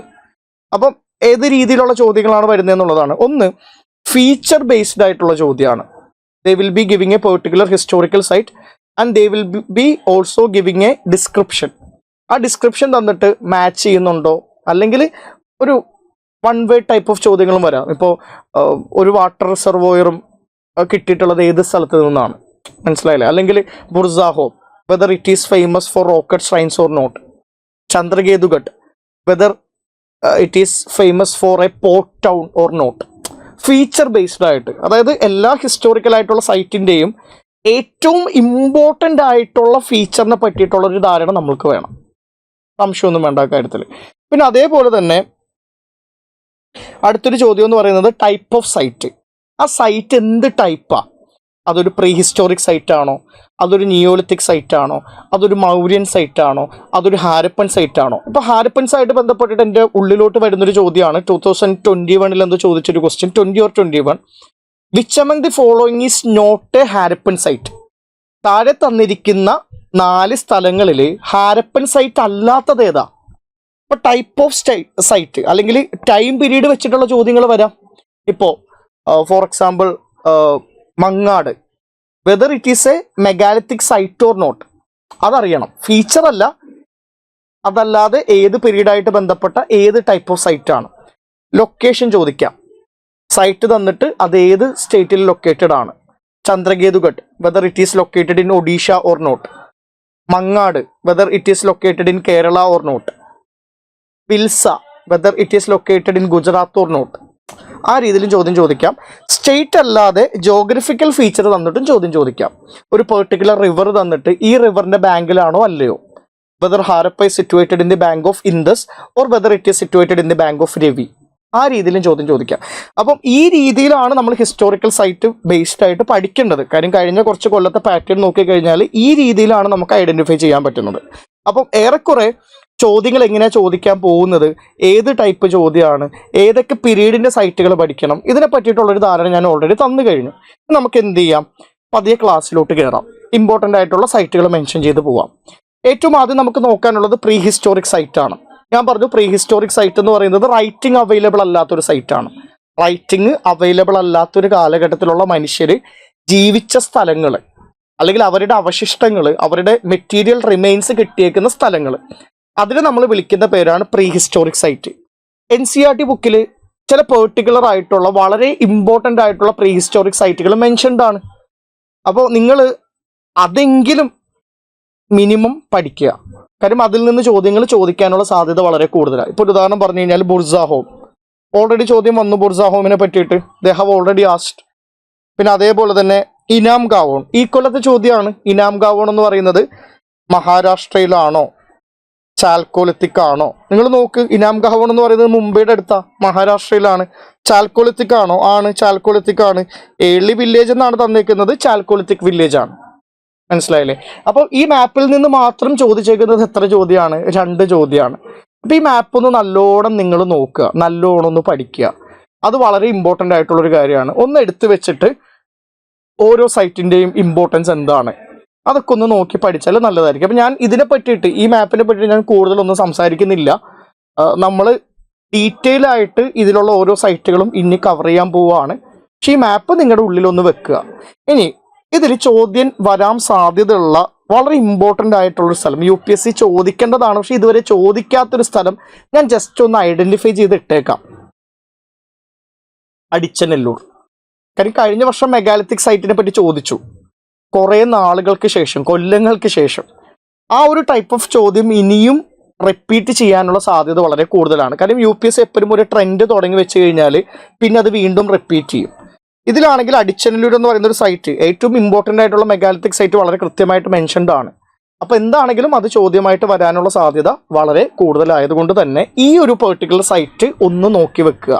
നമുക്ക് ചില സമയത്ത് ഒരു ഗട്ട് ഫീലിംഗ് ഉണ്ടാവുമല്ലോ, ഇത് ചോദിക്കാൻ പോവാണ്. ലാസ്റ്റ് ഇയറും എനിക്ക് ഗട്ട് ഫീലിംഗ് ഉണ്ടായിരുന്നു, ചോദിച്ചില്ല. ഞാൻ ക്ലാസ്സിലൊക്കെ പറഞ്ഞിട്ടുണ്ട് അടിച്ചനല്ലൂർ മെഗാലിത്തിക് സൈറ്റ് ചോദിക്കുമെന്ന്. പക്ഷെ ഒരാളും പഠിക്കാത്ത മങ്ങാട് എന്ന് പറയുന്ന ഒരു സൈറ്റാണ് അവർ ചോദിച്ചത്. അത് ഉപീന്ദർ സിംഗിൽ നിന്ന് എടുത്തതുകൊണ്ടാണ്. നമ്മൾ അവസാനം ആസ്പിറന്റ് നമ്മുടെ ലിമിറ്റേഷൻസ് മനസ്സിലാക്കണം. UPSC നമുക്ക് വായിക്കാൻ പറ്റാത്ത ഒരു സോഴ്സിൽ നിന്ന് ചോദ്യം ചോദിച്ചു കഴിഞ്ഞാൽ സംടൈംസ് നമുക്കത് വായിക്കാൻ പറ്റില്ല. നമ്മൾ ആ ഒരു ലിമിറ്റേഷൻ മനസ്സിലാക്കുക എന്നുള്ളതേ ഉള്ളൂ. ശരി, അപ്പോൾ നമുക്ക് എന്ത് ചെയ്യാം, ഇനി ഇമ്പോർട്ടൻ്റ് ആയിട്ടുള്ള കുറച്ച് സൈറ്റുകളെ പറ്റി നോക്കാം. ആ മാപ്പിൽ കാണിച്ചിട്ടുള്ളതും മാപ്പിന് പുറത്തുള്ളതുമായിട്ടുള്ള കുറച്ച് സൈറ്റുകളെ പറ്റിയിട്ട് നമുക്ക് നോക്കാം. ഈ പാലിയോലിത്തിക് സൈറ്റ് എന്ന് പറയുന്നത് നമ്മൾ ഹോമോസാപ്പിയൻസ് ആയി മാറിയ ഏറ്റവും ആദ്യത്തെ കാലഘട്ടമാണ്. And we were using big stone tools. നമ്മുടെ ബുദ്ധി കുറച്ച് കുറവായത് കൊണ്ട് തന്നെ നമ്മൾ യൂസ് ചെയ്തേക്കുന്നത് വലിയ കല്ലുകളാണ്. വലിയ കല്ലുകൾ യൂസ് ചെയ്തിട്ട് ഹണ്ടിങ്ങും ഗ്യാതറിങ്ങും നടത്തുന്നൊരു കാലഘട്ടം. ബാക്കിയുള്ള മൃഗങ്ങളോട് മല്ലിട്ട് we are hunting and we are also getting hunted. ഒരു സർവൈവലിന് വേണ്ടിയിട്ട് മത്സരിക്കുന്ന ഒരു കാലഘട്ടം. ഞാൻ അതിനെപ്പറ്റി അങ്ങനെയൊക്കെ പറയുന്നത് ഇനി ഞാൻ ഓരോ സൈറ്റിൻ്റെയും ഡിസ്ക്രിപ്ഷൻ പറയാൻ പോകുന്ന സമയത്ത് നിങ്ങൾക്ക് ഈ ഒരു പീരീഡിനെ പറ്റിയിട്ടൊരു ധാരണ വേണം, അതുകൊണ്ടാണ്. അപ്പോൾ ഏറ്റവും ആദ്യം നമുക്ക് നോക്കാം കർണൂൽ കേവ്സ്. ഈ കർണൂൽ കേവ്സിൻ്റെ ഇമ്പോർട്ടൻസ് എന്താണെന്ന് വെച്ച് കഴിഞ്ഞാൽ NCERT ബുക്കിൽ മെൻഷൻ ചെയ്യുന്നുണ്ട്. പാലിയോലിത്തിക് സൈറ്റ് ആണ്. ട്രേസസ് ഓഫ് ആഷ്, ആഷിന്റെ ട്രേസസ് കിട്ടിയിട്ടുണ്ട്. ആഷിന്റെ ട്രേസസ് കിട്ടി എന്ന് പറയാൻ കാരണം ഫയർ യൂസ് ചെയ്തു എന്നുള്ളതിന്റെ തെളിവ് കിട്ടിയെന്ന് കേട്ടോ അതിന്റെ അർത്ഥം. ഫയർ യൂസ് ചെയ്യപ്പെടുന്നത് പാലിയോലിത്തിക് ഏജിലാണ്. ഹോമോസാപ്പിയൻസ് മനുഷ്യന്മാർ ഏറ്റവും ആദ്യമായിട്ട് ഫയർ യൂസ് ചെയ്യുന്നത് പാലിയോലിത്തിക് ഏജിലാണ്. അത് നിങ്ങൾ പഠിക്കണം, അറിയേണ്ടതാണ്. പക്ഷെ അത് കൃത്യമായിട്ടുള്ള തെളിവ് ഇന്ത്യയിൽ നിന്ന് കിട്ടുന്നുണ്ട്. കർണൂൽ കേവ്സിൽ ട്രേസസ് ഓഫ് ആഷ് കിട്ടിയത് കൊണ്ട് തന്നെ ഫയർ അവിടെ യൂസ് ചെയ്തു എന്നുള്ളത് കൃത്യമായിട്ട് മനസ്സിലാക്കാൻ പറ്റുന്നുണ്ട്. So use of fire. ആന്ധ്രാപ്രദേശിലാണ് ഈ സൈറ്റ് ഉള്ളത്. കർണൂൽ, ആന്ധ്രാപ്രദേശ്. ആ ഒരു പേര് ശ്രദ്ധിച്ചാൽ മതി, ഒരു ആന്ധ്ര പേര് പോലെ ഉണ്ടല്ലോ, കർണൂൽ, ആന്ധ്രാപ്രദേശ്. ഒന്ന് നോക്കി വെക്കണേ. അടുത്തത് ഹുൻസ്കി എന്ന് പറയുന്ന ഒരു സൈറ്റ്. അത് എക്സാക്ട്ലി എങ്ങനെയാണ് പ്രൊനൗൺസ് ചെയ്യേണ്ടതെന്ന് എനിക്കറിയില്ല. ഹൻസ്കി എന്നാകാം, ഹുൻസ്കി എന്നാകാം, ഞാൻ അതിൽ എക്സ്പേർട്ട് അല്ല. ഹുൻസ്കി എന്നാണ് ഞാനതിനെ പ്രൊനൗൺസ് ചെയ്യുന്നത്. കർണാടകയിലാണ് ഈ ഹുൻസ്കി എന്ന് പറയുന്ന ഒരു സൈറ്റ് ഉള്ളത്. ആക്ച്വലി കൃഷ്ണ റിവറിന്റെ ട്രിബ്യൂട്ടറി ആയിട്ടുള്ള റിവറിന്റെ പേരാണ് ഹുൻസ്കി. ഈ ഹുൻസ്കി റിവറിന്റെ വാലിയിൽ പാലിയോലിത്തിക് പീരീഡിലുള്ള ആളുകൾ ജീവിച്ചിരുന്നു. കാര്യം റിവർ വാലി ആണല്ലോ, അപ്പൊ അതുകൊണ്ട് തന്നെ സ്റ്റോണ് കിട്ടും, ജീവിക്കാൻ എളുപ്പമാണ്. അതുകൊണ്ട് ഹുൻസ്കി റിവർ വാലിയിൽ പാലിയോലിത്തിക് പീരീഡിൽ കർണാടകയിൽ ആളുകൾ ജീവിച്ചിരുന്നു. ഇതിൻ്റെ ഒരു ഇമ്പോർട്ടൻസ് എന്താണെന്ന് വെച്ച് കഴിഞ്ഞാൽ ഈ ഹുൻസ്കി വാലിയിൽ അല്ലെങ്കിൽ ആ ഒരു പെർട്ടിക്കുലർ സ്ഥലത്തിന് വേറൊരു കാര്യത്തിൻ്റെ പേരിലും ഇമ്പോർട്ടൻസ് ഉണ്ട്. ഈ ഒരു സൈറ്റ് എന്ന് പറയുന്നത് ഫാക്ടറി കം ഹാബിറ്റേഷൻ സൈറ്റാണ്. അതായത് പുരാതന മനുഷ്യർ, ദൈവർ ഹണ്ടേഴ്സ് ആൻഡ് ഗ്യാദറേഴ്സ്, ഹണ്ട് ചെയ്യുന്ന, ഗ്യാദറിങ് നടത്തുന്ന ആളുകളാണ്. ഈ ഹണ്ടിങ് നടത്താൻ വേണ്ടിയിട്ട് അവർക്ക് സ്പെസിഫിക് ആയിട്ടുള്ള ടൂൾസ് വേണം. സ്റ്റോൺ ടൂൾസ് ആണ് അവർക്ക് വേണ്ടത്. ഈ സ്റ്റോൺ ടൂൾസ് എല്ലാ സ്ഥലത്തു നിന്നും ഒരുപോലെ തന്നെ കിട്ടണമെന്നില്ല. There might be particular places in which stone is available in plenty. അപ്പോൾ അവരെപ്പോഴും താമസിക്കുന്ന സമയത്ത് ഈ സ്റ്റോൺ അവൈലബിൾ ആണോ, സ്റ്റോൺ എളുപ്പത്തിൽ കിട്ടുമോ എന്നുള്ളത് എപ്പോഴും അവർ ചിന്തിക്കാറുണ്ട്. അതുകൊണ്ട് ഈ ഹുൻസ്കി വാലിയുടെ ഒരു ഇമ്പോർട്ടൻസ് എന്താണെന്ന് വെച്ച് കഴിഞ്ഞാൽ അതൊരു ഫാക്ടറി സൈറ്റും കൂടിയാണ്. ഫാക്ടറി സൈറ്റ് എന്ന് പറയുന്നത് മോഡേൺ ഫാക്ടറി ഉള്ളത് കൊണ്ടല്ല, അവരുടെ സ്റ്റോൺ ടൂൾസ് ഉൽപ്പാദിപ്പിക്കാൻ വേണ്ടിയിട്ട്, ഉണ്ടാക്കാൻ വേണ്ടിയിട്ട് ഈ ഒരു സ്ഥലത്തിനെ തിരഞ്ഞെടുത്തത് കൊണ്ടാണ് അതിനെ ഫാക്ടറി സൈറ്റ് എന്ന് വിളിക്കുന്നത്. And it's also an habitation site. അതായത് അവർ സ്റ്റോൺ ടൂൾ ഉണ്ടാക്കുന്ന ഒരു സ്ഥലമാണ്, അതേപോലെ തന്നെ താമസിക്കുന്ന സ്ഥലം കൂടിയാണ്. ഫാക്ടറി കം ഹാബിറ്റേഷൻ സൈറ്റ് രണ്ടുമാണ്. ഞാനിത് പറയാൻ കാരണം നമ്മുടെ new NCERT book class 6th ബുക്കിൽ ഈ കാര്യം പറയുന്നുണ്ട്. 6th ക്ലാസ്സിൽ കൃത്യമായിട്ട് ഇത് പറയുന്നുണ്ട്. കഴിഞ്ഞ പ്രാവശ്യം ഇനാം കാവോണ്ട് ചോദ്യം ഇതേപോലെ തന്നെ 6th ക്ലാസ്സിന്റെ ബുക്കിൽ വളരെ കാഷ്വൽ ആയിട്ട് മെൻഷൻ ചെയ്ത് പോയതാണ്. അതാണ് അവർ ചോദ്യമായിട്ട് ചോദിച്ചേക്കുന്നത്. അതേപോലെ തന്നെ ഈ ഒരു ഭാഗം നമ്മൾ പഠിക്കുക എന്നുള്ളത് വളരെ ഇമ്പോർട്ടൻ്റ് ആണ്. മനസ്സിലായോ? ഇനി ഇസാംപൂർ. ഇസാംപൂർ എന്ന് പറയുന്നത് ആക്ച്വലി ഒരു സ്ഥലത്തിന്റെ പേരാണ്. ഇവിടെ നിങ്ങൾ മനസ്സിലാക്കേണ്ട ഒരു കാര്യം, ഈ ഹുൻസ്കി വാലിയ ഒരു റിവർ ഒഴുകുന്നു. ആ റിവർ ഒഴുകുന്ന ആ ഒരു ഏരിയനെയാണ് നമ്മൾ എന്ത് പറയുന്നത്, ഹുൻസ്കി വാലി എന്ന് പറയുന്നത്. ഈ ഹുൻസ്കി വാലിയിലുള്ള ഒരു പെർട്ടിക്കുലർ സ്ഥലത്തിന്റെ പേരാണ് ഇസാംപൂർ. എന്തുകൊണ്ടാണ് ഹുൻസ്കി വാലി എന്ന് പറഞ്ഞതിന് ശേഷം വീണ്ടും അതിലുള്ള ഒരു പെർട്ടിക്കുലർ ആയിട്ടുള്ള ഒരു സ്ഥലം ഞാൻ മെൻഷൻ ചെയ്യുന്നതെന്ന് ചോദിച്ചു കഴിഞ്ഞാൽ അതിനെ പറ്റിയിട്ട് ഉപീന്ദർ സിംഗിന്റെ ബോക്സിൽ കുറച്ച് ഡീറ്റെയിൽ ആയിട്ട് മെൻഷൻ ചെയ്യുന്നുണ്ട്. അപ്പം ഞാൻ ഇതിങ്ങനെ നോക്കിയ സമയത്ത് ഈ ബോക്സിൽ നിന്ന് ചോദ്യങ്ങൾ ചോദിക്കാനുള്ള ഒരു ടെൻഡൻസി റിപ്പീറ്റഡ് ആയിട്ട് UPSC കാണിക്കുന്നത് കൊണ്ടാണ് ഇസാംപൂർ എന്ന് പറയുന്ന ഒരു സൈറ്റിനെ ഹുൻസ്കി വാലിയുടെ ഉള്ളിൽ വരുന്നതാണെങ്കിലും സെപ്പറേറ്റ്ലി നിങ്ങളൊന്ന് പഠിച്ചു വെച്ചാൽ നല്ലതാണെന്നുള്ള രീതിയിൽ ഞാൻ ചിന്തിക്കുന്നത്. ഈ സ്ഥലമാണ്, ഈ ഒരു പെർട്ടിക്കുലർ സ്ഥലമാണ് ഞാൻ നേരത്തെ പറഞ്ഞൊരു കാര്യം, ഒരു ഫാക്ടറി സൈറ്റായിട്ട് ആക്ട് ചെയ്തേക്കുന്നത്. കാര്യം ഇവർക്ക് വേണ്ട കല്ലുകൾ, വലിയ കല്ലുകൾ, ഹണ്ടിങ്ങിന് വേണ്ട ടൈപ്പ് ഓഫ് ടൂൾസ്, ആ ടൂൾസ് മാനുഫാക്ചർ ചെയ്യാൻ വേണ്ടിയിട്ടുള്ളൊരു സ്ഥലമുണ്ടായിരുന്നു. ഈ മാനുഫാക്ചർ എന്ന് പറയുന്ന വാക്ക് കേട്ടിട്ട് ടെക്നിക്കലി ഒന്നും നിങ്ങൾ ചിന്തിക്കണ്ട. മാനുഫാക്ചർ എന്ന് അവർ ഉദ്ദേശിക്കുന്നത് ആ വലിയ കല്ലുകൾ അടർത്തിയൊക്കെ എടുക്കാൻ, ചെറുതായിട്ടൊന്ന് പോളിഷൊക്കെ ചെയ്യാൻ വേണ്ടിയിട്ടുള്ളൊരു സ്ഥലം എന്ന് പറയുന്ന ഒരു അർത്ഥമേ ഉള്ളൂ. ഇസാംപൂർ എന്ന് പറയുന്നത് it's A stone tool manufacture സെന്ററും കൂടിയാണ്. അവർക്ക് വേണ്ട കല്ലുകൾ കൃത്യമായിട്ട് അവർ ഉൽപ്പാദിപ്പിക്കുന്ന, അത് കൃത്യമായിട്ട് ഉണ്ടാക്കിയെടുക്കുന്ന ഒരു സ്ഥലം കൂടിയായിട്ടാണ് നമുക്കതിനെ കാണാനായിട്ട് പറ്റുന്നത്. ശരി, ബോറി എന്ന് പറയുന്ന ഒരു സൈറ്റ് ഉണ്ട്. It situated in Maharashtra. മഹാരാഷ്ട്രയിൽ സിറ്റുവേറ്റ് ചെയ്തേക്കുന്ന ഒരു സൈറ്റാണ്. ഇത് ഓൾഡ് NCERT ബുക്കിലാണ് ഈ സൈറ്റിനെ പറ്റിയിട്ട് മെൻഷൻ വരുന്നത്.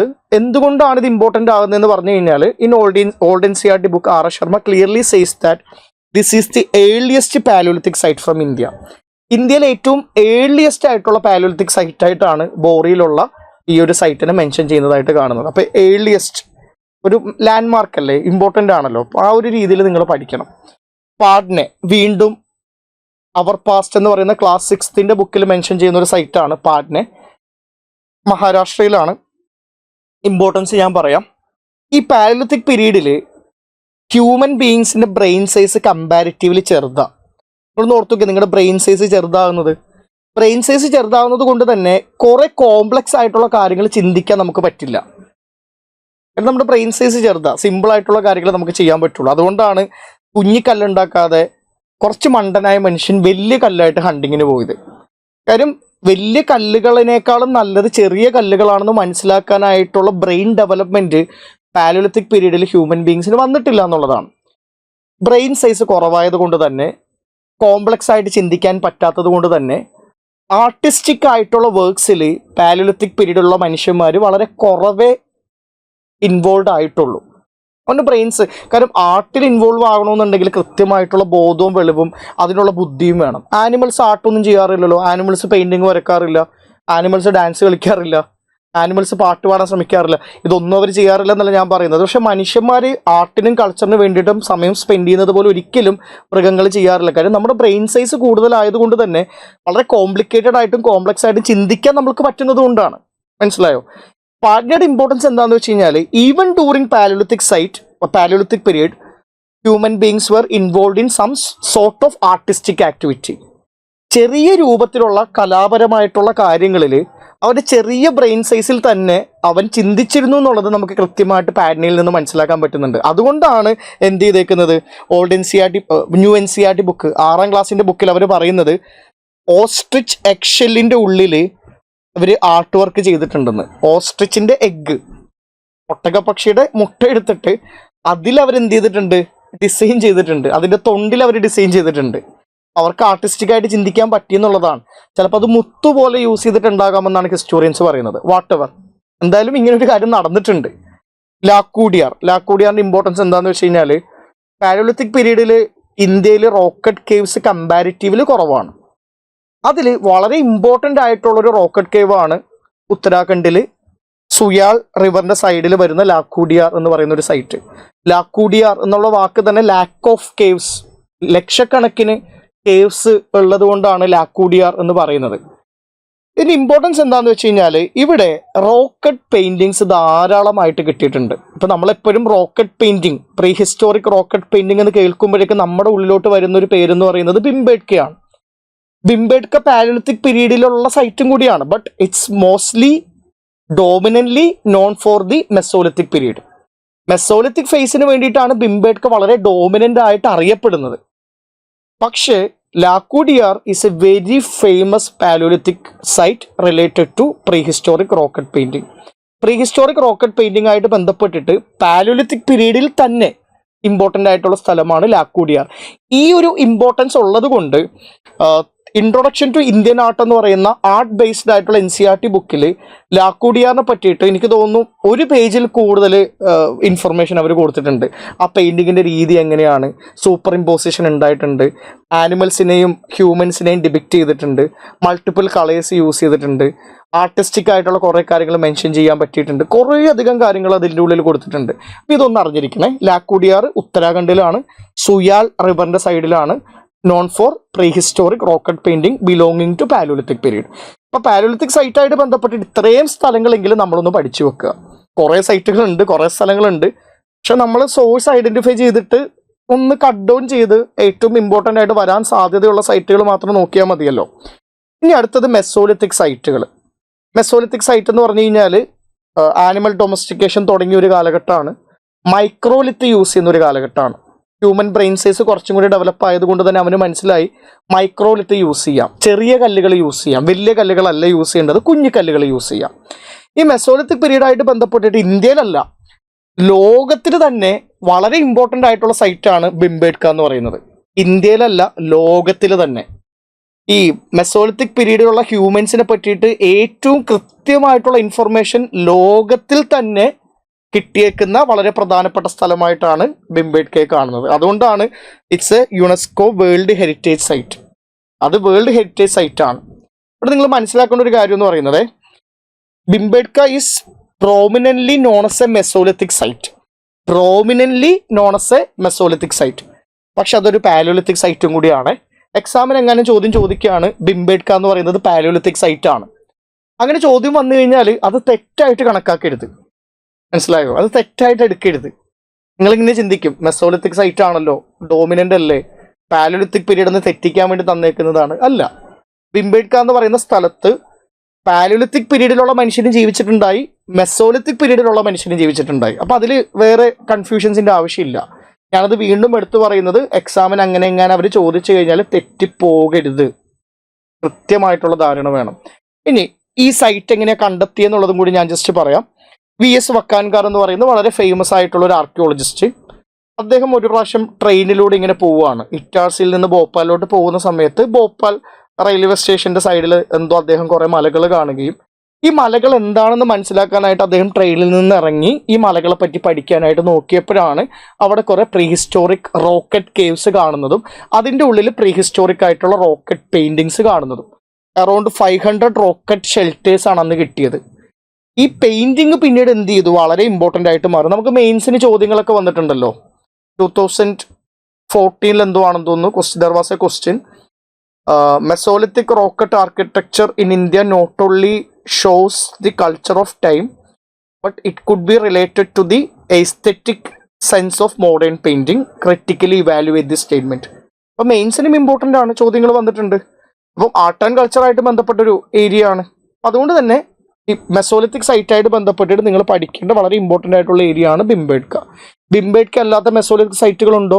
ഉണ്ട്, കുറേ അധികം ഉണ്ട്. ഒരു 7-8 സൈറ്റുകളെങ്കിലും വളരെ ഇമ്പോർട്ടൻ്റ് ആയിട്ടുള്ളതുണ്ട്. പക്ഷെ അത്രയധികം ഇൻഫർമേഷൻ ഓവർലോഡ് ചെയ്ത് നിങ്ങളുള്ള പ്രിപ്പറേഷൻ ഞാൻ കളയില്ല. ഇതെങ്കിലും പഠിച്ചു വെക്കുക കേട്ടോ. ഇനി നിയോലിത്തിക് സൈറ്റുകൾ എന്ന് പറയുന്നത് ഹ്യൂമൻസ് കുറച്ചും കൂടി സിവിലൈസ്ഡ് ആകുന്ന ഒരു കാലഘട്ടമാണ്. ഞാൻ നേരത്തെ പറഞ്ഞിട്ടുണ്ട്, നിയോലിത്തിക് പീരീഡ് ആകുമ്പോഴേക്കും ഹ്യൂമൻ ബീങ്സ് കുറെ കൂടി സിവിലൈസ്ഡ് ആയി. പോളിഷ്ഡ് ആയിട്ടുള്ള സ്റ്റോൺ യൂസ് ചെയ്യാൻ തുടങ്ങി. പോളിഷ്ഡ് സ്റ്റോൺ യൂസ് ചെയ്യുന്നത് കൊണ്ട് തന്നെ എന്ത് മാറ്റങ്ങൾ വന്നു? പോളിഷ്ഡ് സ്റ്റോൺ യൂസ് ചെയ്യുന്നത് കൊണ്ട് തന്നെ സ്റ്റോൺ പ്ലൗ ഉണ്ടാക്കി, കലപ്പുണ്ടാക്കി. സ്റ്റോൺ പ്ലൗ കൊണ്ട് കൾട്ടിവേഷൻ നടത്താനായിട്ട് പറ്റും, പ്ലൗവിങ് നടത്താനായിട്ട് പറ്റും. കൾട്ടിവേഷൻ നടത്താൻ പറ്റുന്നത് കൊണ്ട് അഗ്രികൾച്ചർ തുടങ്ങിയതോട് കൂടിയിട്ട് ധാരാളം മാറ്റങ്ങൾ വന്നു. ധാരാളം മാറ്റങ്ങൾ എന്ന് പറഞ്ഞാൽ സെറ്റിൽഡായി, ഹൗസസ് ബിൽഡ് ചെയ്തു, ഇങ്ങനെയുള്ള കുറേ കാര്യങ്ങൾ തുടങ്ങി. അപ്പം നമ്മൾ നിയോലിത്തിക് സൈറ്റിൻ്റെ പ്രത്യേകത എന്താണെന്ന് ചോദിച്ചു കഴിഞ്ഞാൽ മെയിൻലി അവർ ചോദിക്കാൻ പോകുന്നത് ഏത് സ്റ്റേറ്റിലാണ് ഈ പെർട്ടിക്കുലർ നിയോലിത്തിക് സൈറ്റ് ലൊക്കേറ്റഡ് ആയിട്ടുള്ളത്. അഗ്രികൾച്ചർ എന്ന് പറയുന്നത് കൊണ്ട് തന്നെ which type of crop they cultivated, ഏത് ടൈപ്പ് ഓഫ് ക്രോപ്പാണ് അവർ കൾട്ടിവേറ്റ് ചെയ്തത്. ആനിമൽ ഹസ്ബൻഡറി അല്ലെങ്കിൽ ആനിമൽ ഡൊമസ്റ്റിക്കേഷൻ മെസോലിത്തിക് പീരീഡിലെ തുടങ്ങിയിട്ടുണ്ട്. അതുകൊണ്ട് തന്നെ ഇവിടെയും ആനിമൽ ഹസ്ബൻഡറി സ്വാഭാവികമായിട്ടും ഉണ്ടാവും. ഏതൊക്കെ ആനിമൽസിനെയാണ് നിയോലിത്തിക് പീരീഡിൽ ഓരോ പെർട്ടിക്കുലർ സൈറ്റിലുള്ള ആളുകൾ ഡൊമസ്റ്റിക്കേറ്റ് ചെയ്തത്, അത് ചോദ്യം ആയിട്ട് വരാം. പിന്നെ സ്റ്റോൺ ടൂൾ യൂസ് ചെയ്യുന്ന ഒരു കാലഘട്ടമാണല്ലോ, ഏത് ടൈപ്പ് ഓഫ് സ്റ്റോൺ ടൂളാണ് യൂസ് ചെയ്യുന്നത്. ഈ രീതിയിലൊക്കെയാണ് നമ്മൾ ഓരോ സൈറ്റിനെ പറ്റിയിട്ട് പഠിക്കേണ്ടത്. ഇതിൽ ഏറ്റവും ഇമ്പോർട്ടൻ്റ് ആയിട്ട് നമ്മൾ മനസ്സിലാക്കേണ്ട ഒരു നിയോലിത്തിക് സൈറ്റാണ് മെഹർഗാഡ് എന്ന് പറയുന്നത്. നമ്മുടെ NCERT ബുക്കിൽ മെൻഷൻ ചെയ്തിട്ടുണ്ട്, ക്ലാസ് 6th തന്നെ കൃത്യമായിട്ട് മെൻഷൻ ചെയ്തേക്കുന്ന ഒരു സൈറ്റാണ് മെഹർഗാഡ് എന്ന് പറയുന്നത്. ഇന്ത്യ, പാകിസ്ഥാൻ, അഫ്ഗാനിസ്ഥാൻ ഈ ഭാഗത്തായിട്ടാണ് മെഹർഗാഡ് എന്ന് പറയുന്ന സൈറ്റ് നിങ്ങൾക്ക് കാണാൻ പറ്റുന്നത്. മെഹർഗാഡ്.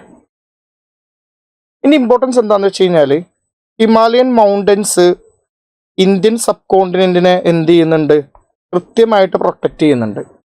അതിൽ ഇവിടെ ഇറാനെയും പാകിസ്ഥാനും തമ്മിൽ ബന്ധിപ്പിക്കുന്ന ഒരു പാസ് ഉണ്ട്. ഈ പാസിന്റെ പേരാണ് ബോലാൻ പാസ്. ഓൾറെഡി ഇറാനിൽ നിയോലിത്തിക് മനുഷ്യരുണ്ടായിരുന്നു.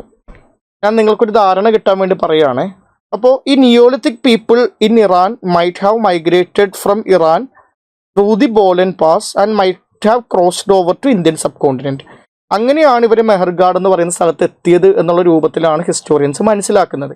അതുകൊണ്ട് ഇന്ത്യൻ സബ് കോണ്ടിനെന്റിലെ, ശ്രദ്ധിക്കണേ, ഇന്ത്യയിലെന്നല്ല ഞാൻ പറഞ്ഞത്, ഇന്ത്യൻ സബ് കോണ്ടിനെന്റിലെ ഏറ്റവും ആദ്യത്തെ നിയോലിത്തിക് സൈറ്റ് എന്ന് പറയുന്നത് മെഹർഗാഡ് ആണ്.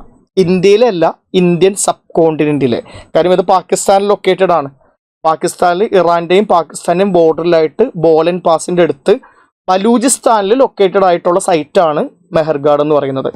7000 BC ഇന്ത്യൻ സബ് കോണ്ടിനെന്റിലെ ഏറ്റവും ആദ്യത്തെ നിയോലിത്തിക് മനുഷ്യർ ജീവിക്കുന്നത് 7000 BC-യിലാണ്, ബലൂചിസ്ഥാനിലാണ്. ഇവർ ഡൊമസ്റ്റിക്കേഷൻ നടത്തിയിട്ടുണ്ട്, അഗ്രികൾച്ചർ നടത്തിയിട്ടുണ്ട്. സ്പെസിഫിക്കലി എടുത്ത് പറയേണ്ട കാര്യമില്ല. കാര്യം എന്താ, നിയോളിത്തിക് പീരീഡ് ആകുമ്പോഴേക്കും ഡൊമസ്റ്റിക്കേഷനും അഗ്രികൾച്ചറും നടത്തും. അത് വേറെ എടുത്ത് പറയേണ്ട ആവശ്യമില്ല, നമുക്ക് മനസ്സിലാക്കാവുന്നതേ ഉള്ളൂ. ഇമ്പോർട്ടൻറ്റ് ക്രോപ്സ് എന്ന് പറയുന്നത് വീറ്റും ബാർലിയാണ്. അത് നിങ്ങൾ കാണാതെ ഒന്നും പഠിക്കണ്ട. ഹ്യൂമൻ ബീങ്സ് ഏറ്റവും ആദ്യം കൾട്ടിവേറ്റ് ചെയ്ത, ഏറ്റവും എളുപ്പത്തിൽ കൾട്ടിവേറ്റ് ചെയ്യാൻ പറ്റുന്ന 2 ക്രോപ്പാണ് വീറ്റും ബാർലിയും. റൈസ് കൾട്ടിവേഷൻ നടത്തുമ്പോഴാണ് അതിനെപ്പറ്റി നമ്മൾ കുറച്ചും കൂടി ചിന്തിക്കേണ്ടതുള്ളൂ. കാര്യം എന്താ, റൈസ് കൾട്ടിവേറ്റ് ചെയ്യണമെന്നുണ്ടെങ്കിൽ അതിൻ്റേതായിട്ടുള്ള വെതർ കണ്ടീഷൻസും കുറച്ച് കോംപ്ലക്സ് ആയിട്ടുള്ള അഗ്രികൾച്ചറൽ പ്രാക്ടീസസ് ഒക്കെ വേണം. അപ്പം അതുകൊണ്ട് റൈസ് കൾട്ടിവേഷൻ നടന്നിട്ടുണ്ടെങ്കിൽ അതിനൊന്ന് പെക്യൂലിയർ ആയിട്ട് നോട്ട് ചെയ്തിട്ട് എക്സാമിന് വേണ്ടിയിട്ട് പഠിക്കുക എന്നുള്ളത് ഇമ്പോർട്ടൻ്റ് ആണ്. വീറ്റ് ആൻഡ് ബാർലി എന്ന് പറയുന്നത് ആർക്കും കൾട്ടിവേറ്റ് ചെയ്യാം. അപ്പോൾ അതിനെപ്പറ്റി നിങ്ങൾക്ക് വലിയ കൺഫ്യൂഷൻ വേണ്ട. ഏതെങ്കിലും ഒരു സൈറ്റ് തന്നിട്ട് വീറ്റ് ആൻഡ് ബാർലി കൾട്ടിവേറ്റ് ചെയ്തു എന്ന് പറയുമ്പോഴേക്കും കൺഫ്യൂസ്ഡ് ആകണ്ട, എന്താണെങ്കിലും കൾട്ടിവേറ്റ് ചെയ്തിട്ടുണ്ടാവും. പക്ഷെ റൈസ് ആണോ എന്ന് ചോദിച്ചു കഴിഞ്ഞാൽ കൺഫ്യൂസ്ഡ് ആകണം. ഞാൻ പറഞ്ഞില്ലേ, അത് കുറച്ചും കൂടി ടെക്നോളജിക്കലാണ്. എല്ലാവർക്കും അങ്ങനെ കൾട്ടിവേറ്റ് ചെയ്യാൻ പറ്റില്ല. നിങ്ങൾ നിയോളിത്തിക് സൈറ്റിൽ തന്നെ വളരെ കുറച്ച് സ്ഥലങ്ങളിൽ മാത്രമേ റൈസ് കൾട്ടിവേറ്റ് ചെയ്തിട്ടുള്ളൂ. ഞാനിതൊക്കെ പറയുന്നത് എക്സാമിന് ചോദ്യം വരുമ്പോൾ തെറ്റിപ്പോകാതിരിക്കാൻ വേണ്ടിയിട്ടാണ്. ഇനി വേറൊരു കാര്യം നമുക്ക് നോക്കാമേ. അപ്പോൾ ഞാൻ പറഞ്ഞു, ഈ മെഹർഗാഡ് എന്ന് പറയുന്ന സൈറ്റ് ഇന്ത്യൻ സബ് കോണ്ടിനെന്റിൽ പാകിസ്ഥാനിലാണെങ്കിലും ഇറാനായിട്ട് അതിനൊരു കണക്ഷൻ ഉണ്ട്. ഇറാനിലുള്ള ആളുകൾ ആണ് ബേസിക്കലി ഇന്ത്യയിലോട്ട് വന്നിട്ടുണ്ടാകുക. ഞാനൊരു തിയറിയാണ് കേട്ടോ പറയുന്നത്. എല്ലാവരും ഇറാനിൽ നിന്ന് വന്നു എന്നുള്ളത് വിശ്വസിക്കുന്നില്ല. ഞാൻ നിങ്ങൾക്കൊരു ഐഡിയ, ഒരു നറേറ്റീവ് കിട്ടാൻ വേണ്ടി പറഞ്ഞതാണ്. ഇനി കശ്മീരിൽ 2 ഫേമസ് ആയിട്ടുള്ള സൈറ്റുകളാണുള്ളത്. 2 സൈറ്റുകളുണ്ട്. ഒരു സൈറ്റിൻ്റെ പേരാണ് ബുർസാഹോം, ഗുഫ്ക്രാൽ. ഗുഫ്ക്രാൽ എന്നും ബുർസാഹോം എന്നും പറയുന്ന 2 സൈറ്റുകൾ. ഈ ശബ്ദം വന്നു കഴിഞ്ഞാൽ അത് കശ്മീരി ആകാനുള്ള സാധ്യത വളരെ കൂടുതലാണ്. ഞാൻ പറയുന്നത് ഇങ്ങനെ ഒരു ലിംഗ്വിസ്റ്റിക് ആയിട്ടുള്ള ബോധം ഉണ്ടെങ്കിൽ കുറേ ചോദ്യങ്ങൾ ശരിയാവും. ഇത് ശരിയായില്ലെങ്കിൽ വേറെ എന്തെങ്കിലും ശരിയാവും. അപ്പം അതുകൊണ്ട് ജസ്റ്റ് പറഞ്ഞു വെച്ചതേ ഉള്ളൂ. ഈ ബുർസാഹോം, ഗുഫ്ക്രാൽ എന്ന് പറയുന്ന കശ്മീരിലുള്ള 2 സ്ഥലങ്ങൾ, അത് കശ്മീരിലാണ്. ഇത് വിശ്വസിക്കപ്പെടുന്നത് എന്താണെന്ന് വെച്ച് കഴിഞ്ഞാൽ ചൈനയിലുള്ള നിയോളിത്തിക് മനുഷ്യന്മാരുടെ ഒരു എന്താ പറയുക, അവരിൽ നിന്നുണ്ടായതാണെന്നാണ് പറയപ്പെടുന്നത്. അതുകൊണ്ട് തന്നെ ഇവർക്ക് മാത്രമായിട്ട് കുറേ സ്പെഷ്യൽ ഫീച്ചേഴ്സ് ഉണ്ട്. ബാക്കിയുള്ള ആളുകളിൽ കാണാത്ത കുറേ ഫീച്ചേഴ്സ് ഇവർക്ക് മാത്രമായിട്ട് നമുക്ക് കാണാൻ പറ്റുന്നുണ്ട്. അത് പറയാൻ വേണ്ടിയാണ് ഞാനത് പറഞ്ഞത്. ചൈനയിലുള്ള നിയോളിത്തിക് മനുഷ്യരായിട്ട് എന്തോ കണക്ഷൻ ഉണ്ടെന്നുള്ളത്. അപ്പോൾ ബുർസാഹോം ജലം റിവറിൻ്റെ സൈഡിലാണ്. ഇവർ പിഡ് ഡ്വെല്ലിങ് നടത്തിയിട്ടുണ്ട്. അത് ബുർസാഹോമിലാണെങ്കിലും ഗുഫ്ക്രാലിലാണെങ്കിലും ഈ 2 ആളുകളും ഒരേ ജീവിത രീതിയാണ്. അപ്പോൾ സെപ്പറേറ്റ്ലി എടുത്ത് പറയേണ്ട കാര്യമില്ല. പിഡ് ഡ്വെല്ലിങ് നടത്തിയിട്ടുണ്ട്. എന്താ ഈ പിഡ് ഡ്വെല്ലിങ് എന്ന് പറഞ്ഞാൽ, ഇവർ ഹൗസസ് ഉണ്ടാക്കിയല്ലോ. നിയോളിത്തിക് പീരീഡിൽ അഗ്രികൾച്ചർ നടത്തുന്നത് കൊണ്ട് തന്നെ സെറ്റിൽഡായി ആൻഡ് ദേ ബിൽഡ് ഹൗസസ്. ഈ ഹൗസസ് ഉണ്ടാക്കിയ സമയത്ത് ഭൂരിഭാഗം ഹൗസസ് എന്ന് പറയുന്നതും എന്താ, മഡ് ഹൗസ് ആണ്. മഡ് കൊണ്ട് എളുപ്പത്തിൽ ഉണ്ടാക്കാൻ പറ്റുന്ന ഹൗസ്. ബേൺഡ് ബ്രിക്ക് കൊണ്ടൊന്നും ഹൗസ് ഉണ്ടാക്കിയില്ല, ചെളി കൊണ്ട് ഉണ്ടാക്കിയിരിക്കുന്ന വീടുകളാണ്. പക്ഷെ ബുർസാഹോമിൽ മാത്രം അവർ എന്ത് ചെയ്തെന്നറിയോ, വീടുണ്ടാക്കിയെന്ന് മാത്രമല്ല, മഡ് ഹൗസ് ഉണ്ടാക്കിയെന്ന് മാത്രമല്ല, മഡ് ഹൗസസ് അവർ ഉണ്ടാക്കിയിട്ടുണ്ട്. അതിൻ്റെ കൂട്ടത്തിൽ തന്നെ അവർ കുഴി ഉണ്ടാക്കിയിട്ട് കുഴിയുടെ ഉള്ളിലും ജീവിച്ചിട്ടുണ്ട്. അതുകൊണ്ടാണ് പിഡ് ഡ്വെല്ലിംഗ് എന്ന് പറയുന്നത്. നിങ്ങളൊന്ന് ലോജിക്കലി ആലോചിച്ച് നോക്ക്. നിയോളിത്തിക് പീരീഡിൽ ജനറലി എല്ലാവരും താമസിക്കാറുള്ളത് മഡ് ഹൗസിലാണ്. ഇവർ മാത്രം ഇതിനാ കുഴി കുഴിച്ചിട്ട് താമസിക്കാൻ പോകുന്നത്? വേറൊന്നും കൊണ്ടല്ല, കാശ്മീരിൽ നല്ല തണുപ്പാണ്. അപ്പോൾ വിൻ്റർ സീസണിൽ തണുപ്പ് കൂടുന്ന സമയത്ത് അതിൽ നിന്ന് പ്രൊട്ടക്ഷൻ കിട്ടാൻ വേണ്ടിയിട്ട് കുഴി ഉണ്ടാക്കിയിട്ട് അതിൻ്റെ ഉള്ളിൽ താമസിക്കും. നമ്മൾ ഈ ഔട്ട് ഹൗസ് എന്നൊക്കെ പറയില്ലേ, ഞങ്ങൾക്ക് ഔട്ട് ഹൗസ് ഉണ്ടെന്നൊക്കെ പറയില്ലേ, തൽക്കാലത്തേക്ക് ഒന്ന് മാറി താമസിക്കാനായിട്ട്. അതുപോലെയാണ് ഇവർക്ക് പിഡ് ഡ്വെല്ലിംഗ് എന്ന് പറയുന്നത്. അപ്പം അതുകൊണ്ട് ലോജിക്കലി തിങ്ക് ചെയ്യാവുന്നതേ ഉള്ളൂ. ബുർസാഹോം, ഗുഫ്ക്രാൽ 2 സ്ഥലത്തും പിഡ് ഡ്വെല്ലിംഗ് ഉണ്ട്. പിന്നെ ആനിമൽ ബറിയലുണ്ട്. ഇവർക്ക് ആനിമൽസ് ഉണ്ട്, ഡൊമസ്റ്റിക്കേഷൻ ഉണ്ട്. അപ്പോൾ സ്വാഭാവികമായിട്ട് ഇവർക്ക് ആനിമൽസ് ഉണ്ട്. ഈ ആനിമൽസിനെ ഇവരെന്ത് ചെയ്യുന്നുണ്ട്, ബറി ചെയ്യുന്നുണ്ട്. ആ ആനിമൽസിനോട് അത്രമാത്രം എമ്പതറ്റിക് ആയിരുന്നു, അല്ലെങ്കിൽ അവരോട് വളരെ ക്ലോസ് ആണ്. അതുകൊണ്ടാണ് ആ മനുഷ്യൻ മരിച്ച സമയത്ത് ആ ആനിമലിനെയും കൂടി കുഴിച്ചിട്ടിട്ടുണ്ട്. ഡോഗ് ബറിയൽ കാണാൻ പറ്റും. അത് ബാക്കിയുള്ള സ്ഥലങ്ങളിൽ കാണുന്നില്ല. ഇതൊരു യുണീക്ക് ഫീച്ചറാണ്. അതുകൊണ്ടാണ് ഞാൻ എടുത്തു പറയുന്നത്. പിന്നെ അതേപോലെ തന്നെ സ്റ്റോൺ ടൂള് യൂസ് ചെയ്തതിനോടൊപ്പം തന്നെ they were using animal bone tool. എല്ലാവരും സ്റ്റോൺ ടൂളാണ് യൂസ് ചെയ്യുന്നത്. ഇവർ കുറച്ചും കൂടി ഡിഫറെൻ്റ് ആയിട്ട് ആനിമൽ ബോൺ ടൂൾ യൂസ് ചെയ്തു.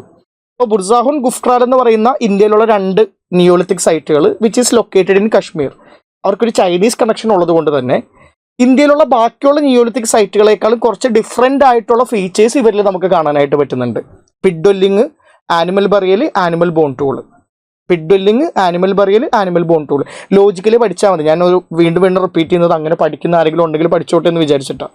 അപ്പം ഇത് ആ രീതിയിലൊന്ന് മനസ്സിലാക്കി വെക്കുക. പിന്നെ ഈ ഭാഗത്ത് UP, ബീഹാർ റീജിയനിൽ 2 പ്രധാനപ്പെട്ട സൈറ്റുകളാണുള്ളത്. ഒന്ന്, ഈ UPയിൽ യമുന റിവറിൻ്റെ ഒക്കെ സൈഡിലായിട്ട് ബെലാൻ റിവർ എന്ന് പറയുന്ന റിവർ ഉണ്ട്. ബെലാൻ റിവറിൻ്റെ സൈഡിലുള്ള ഏരിയനെ നമ്മൾ ബേലാൻ വാലി എന്ന് പറയും. ഈ ബേലാൻ വാലിയിലുള്ള വളരെ പ്രധാനപ്പെട്ട സ്ഥലങ്ങളാണ് കോൾഡിഹ്വ, മഹാഗാര എന്നൊക്കെ പറയുന്നത്. മഹാഗാര, കോൾഡിഹ്വ, ഈ രണ്ട് സൈറ്റും NCERT ബുക്കിൽ മെൻഷൻ ചെയ്യപ്പെടുന്നുണ്ട്. കോൾഡിഹ്വ, മഹാഗാര യു പിയിൽ ബേലാൻ വാലി എന്ന് പറയുന്ന സ്ഥലത്താണ് ഈ രണ്ട് സൈറ്റുകൾ ഉള്ളത്. അപ്പോൾ ഇവിടെ റൈസ് കൾട്ടിവേഷൻ നടന്നിട്ടുണ്ട്. വേറൊന്നും കൊണ്ടല്ല, യു പിയിൽ കമ്പാരിറ്റീവ്ലി കുറച്ചും കൂടി മഴ കിട്ടും. യമുന, ഗംഗ റിവേഴ്സ് ഒക്കെ ഉണ്ട്. അതുകൊണ്ടായിരിക്കും അവിടെ റൈസ് കൾട്ടിവേഷൻ നടന്നിട്ടുണ്ടാകുക. ബീഹാറിലുള്ള സൈറ്റാണ് ചിറാണ്ട്. അവിടെ ആനിമൽ ബോൺ ടൂൾസ് യൂസ് ചെയ്തിട്ടുണ്ട്. ഇതൊന്ന് ഓർത്ത് വെക്കണേ. ഡൗജളി ഹാർഡിങ് എന്ന് പറയുന്ന ഒരു സൈറ്റ് ഉണ്ട്, അത് ആസാമിലാണ്. അപ്പം നോർത്ത് ഈസ്റ്റ് ആയിട്ട് ബന്ധപ്പെട്ടിട്ട് നമുക്ക് ചോദ്യങ്ങൾ ചോദിക്കാനുള്ള സാധ്യത വളരെ കുറവാണ്. വേറൊന്നും കൊണ്ടല്ല, നമ്മൾ ഇന്ത്യൻ ഹിസ്റ്ററി എന്ന് പറഞ്ഞിട്ട് പലപ്പോഴും നോർത്ത് ഈസ്റ്റിൻ്റെ ഹിസ്റ്ററി പഠിക്കാറില്ല. പക്ഷെ ഇപ്പോൾ UPSC കുറച്ചും കൂടി ഇതിനെ പറ്റിയിട്ടൊക്കെ കോൺഷ്യസ് ആണ്. ഇപ്പോൾ നോർത്ത് ഇന്ത്യൻ ഹിസ്റ്ററിനേക്കാളും കൂടുതൽ സൗത്ത് ഇന്ത്യൻ ഹിസ്റ്ററി ചോദിക്കുന്ന ഒരു സമയത്ത് നോർത്ത് ഈസ്റ്റ് ആയിട്ട് ബന്ധപ്പെട്ട് എന്തെങ്കിലും കാര്യങ്ങൾ നമ്മുടെ ക്ലാസ്സിലോ NCERT ബുക്കിലോ ഒക്കെ മെൻഷൻ ചെയ്യുന്നുണ്ടെങ്കിൽ അത് എക്സാമിന് വരാനുള്ള സാധ്യത വളരെ കൂടുതലാണ്. അതുകൊണ്ട് തന്നെ ഡൗജളി ഹാർഡിങ് എന്ന് പറയുന്ന ഒരു നിയോളിത്തിക് സൈറ്റ് ഉണ്ടെന്നും it is situated in Brahmaputra Valley in Assam എന്നുള്ളതും ഒന്ന് മനസ്സിലാക്കി വെച്ചാൽ നല്ലതായിരിക്കും. ഇനി സൗത്ത് ഇന്ത്യൻ നിയോളിത്തിക് സൈറ്റുകൾ, അപ്പം നോർത്ത് ഇന്ത്യയിലുള്ള സൈറ്റുകളെ പറ്റിയാണ് നമ്മളിപ്പോൾ പറഞ്ഞത്. സൗത്ത് ഇന്ത്യയിലുള്ള നിയോളിത്തിക് സൈറ്റുകൾക്ക് അതിൻ്റേതായിട്ടുള്ള കുറച്ച് വ്യത്യാസങ്ങളുണ്ട്, ഡിഫറൻസസ് ഉണ്ട്. നോർത്ത് ഇന്ത്യയിലുള്ള നിയോളിത്തിക് സൈറ്റിൽ കാണാത്ത കുറേ കാര്യങ്ങൾ സൗത്ത് ഇന്ത്യയിൽ കാണാൻ പറ്റുന്നുണ്ട്. അതിലൊന്നെന്ന് പറയുന്നത് ആഷ് മൗണ്ട് ഉണ്ടെന്നുള്ളതാണ്. അതായത് ഇവർ താമസിക്കുന്നതിന് തൊട്ടടുത്ത് തന്നെ ആഷ് മൗണ്ട് കാണാൻ പറ്റുന്നുണ്ട്. ആഷ് മൗണ്ട് എന്ന് പറഞ്ഞു കഴിഞ്ഞാൽ ഈ തീക്കൂന, നമ്മൾ ഈ തീ കത്തിച്ചിട്ട് ഇങ്ങനെ കൂനയാക്കി ഇട്ടേക്കുന്നതിനെയാണ് ആഷ് മൗണ്ട് എന്ന് പറയുന്നത്. ചാരം ഇങ്ങനെ കൂട്ടിയിട്ടേക്കുന്നു. ഈ ചാരം കൂട്ടിയിട്ടേക്കുന്നത് പരിശോധിച്ച സമയത്ത് ഈ ചാരം കൗഡങ്ങിൻ്റെ ആണ്. അപ്പോൾ അതിൽ നിന്ന് ഹിസ്റ്റോറിയൻസ് മനസ്സിലാക്കിയത് ഇവർ ആനിമലിനെ ഡൊമസ്റ്റിക്കേറ്റ് ചെയ്തു എന്ന് മാത്രമല്ല, കുറച്ചും കൂടി സിസ്റ്റമാറ്റിക് ആയിട്ട് താവളങ്ങൾ ഉണ്ടാക്കിയിട്ട് അതിൻ്റെ ഉള്ളിൽ മൃഗങ്ങളെ വളർത്തുകയും ആ കൗഡങ്ങ് ഒരുമിച്ച് കൂട്ടത്തോടെ കത്തിച്ച് കളയാനും ശ്രമിച്ചിട്ടുണ്ട്. അതുകൊണ്ടാണ് ആഷ് മൗണ്ട് ഉണ്ട് എന്നുള്ളത് പറയുന്നത്. പിന്നെ അടുത്ത ഇമ്പോർട്ടൻറ്റ് പോയിന്റാണ് റാഗി കൾട്ടിവേഷൻ. നിങ്ങൾ മനസ്സിലാക്കേണ്ട ഒരു കാര്യം, റാഗി ഏറ്റവും ആദ്യം കൾട്ടിവേറ്റ് ചെയ്തത് ആഫ്രിക്കൻ കോണ്ടിനെന്റിലാണ്. ഈ ആഫ്രിക്കൻ കോണ്ടിനെന്റിൽ മാത്രം കൾട്ടിവേറ്റ് ചെയ്യുന്ന റാഗി എങ്ങനെയാണ് സൗത്ത് ഇന്ത്യയിൽ എത്തിയത് എന്നുള്ളതിനെ പറ്റിയിട്ട് നമുക്ക് കൃത്യമായിട്ട് അറിയില്ല. അപ്പോൾ പറയപ്പെടുന്നത് ഈ ആഫ്രിക്കൻ കോണ്ടിനെന്റും നമ്മുടെ സൗത്ത് ഇന്ത്യയും തമ്മിൽ എന്തോ ഒരു കണക്ഷൻ ഉണ്ടെന്നുള്ളതാണ്. നമ്മൾ ജോഗ്രഫിയിൽ അത് പഠിച്ചിട്ടുണ്ടാവും, ആഫ്രിക്കയും ഇന്ത്യയും തമ്മിലുള്ള കണക്ഷൻ എന്താണെന്നുള്ളത്. അതായിട്ട് പൂർണ്ണമായിട്ടും ഇതിനെ ചേർത്ത് വായിക്കണ്ട. പക്ഷെ ആഫ്രിക്കയിലുള്ള ആളുകളായിട്ടുള്ള ഒരു കണക്ഷനാണ് അവിടെയും ഇവിടെയും റാഗി കൾട്ടിവേഷൻ ഉണ്ട് എന്നുള്ളത് നമുക്ക് തെളിവ് കിട്ടുന്നത്. മാത്രമല്ല, നമുക്ക് ആഫ്രിക്കക്കാരുടെ പോലെ കുറച്ച് ബ്ലാക്കിഷ് ആണ്, ഡാർക്കാണ് ദ്രവീഡിയൻസ്. നമുക്ക് എന്തോ കണക്ഷൻ അവരായിട്ടുണ്ട് എന്നുള്ളതാണ് ഇതിലൂടെ മനസ്സിലാക്കാൻ പറ്റുന്നത്. ബുഡിഹാൽ എന്ന് പറയുന്ന ഒരു സൈറ്റ് ഉണ്ട്, സൗത്ത് ഇന്ത്യയിൽ വളരെ ഫേമസ് ആയിട്ടുള്ള ഒരു നിയോളിത്തിക് സൈറ്റ് ആണ്. അപ്പോൾ ഇത്രയും നിയോളിത്തിക് സൈറ്റുകളാണ് നമുക്ക് പഠിക്കാനുള്ളത്. എനിക്കറിയാം ഇത് കുറച്ച് ഡ്രൈ ആണ്, കുറച്ച് ഫാക്ച്വൽ ആണ്. പക്ഷെ എക്സാം പോയിന്റ് ഓഫ് വ്യൂവിൽ നിങ്ങളത് പഠിച്ചിരിക്കുക എന്നുള്ളത് ഇമ്പോർട്ടൻ്റ് ആണ്.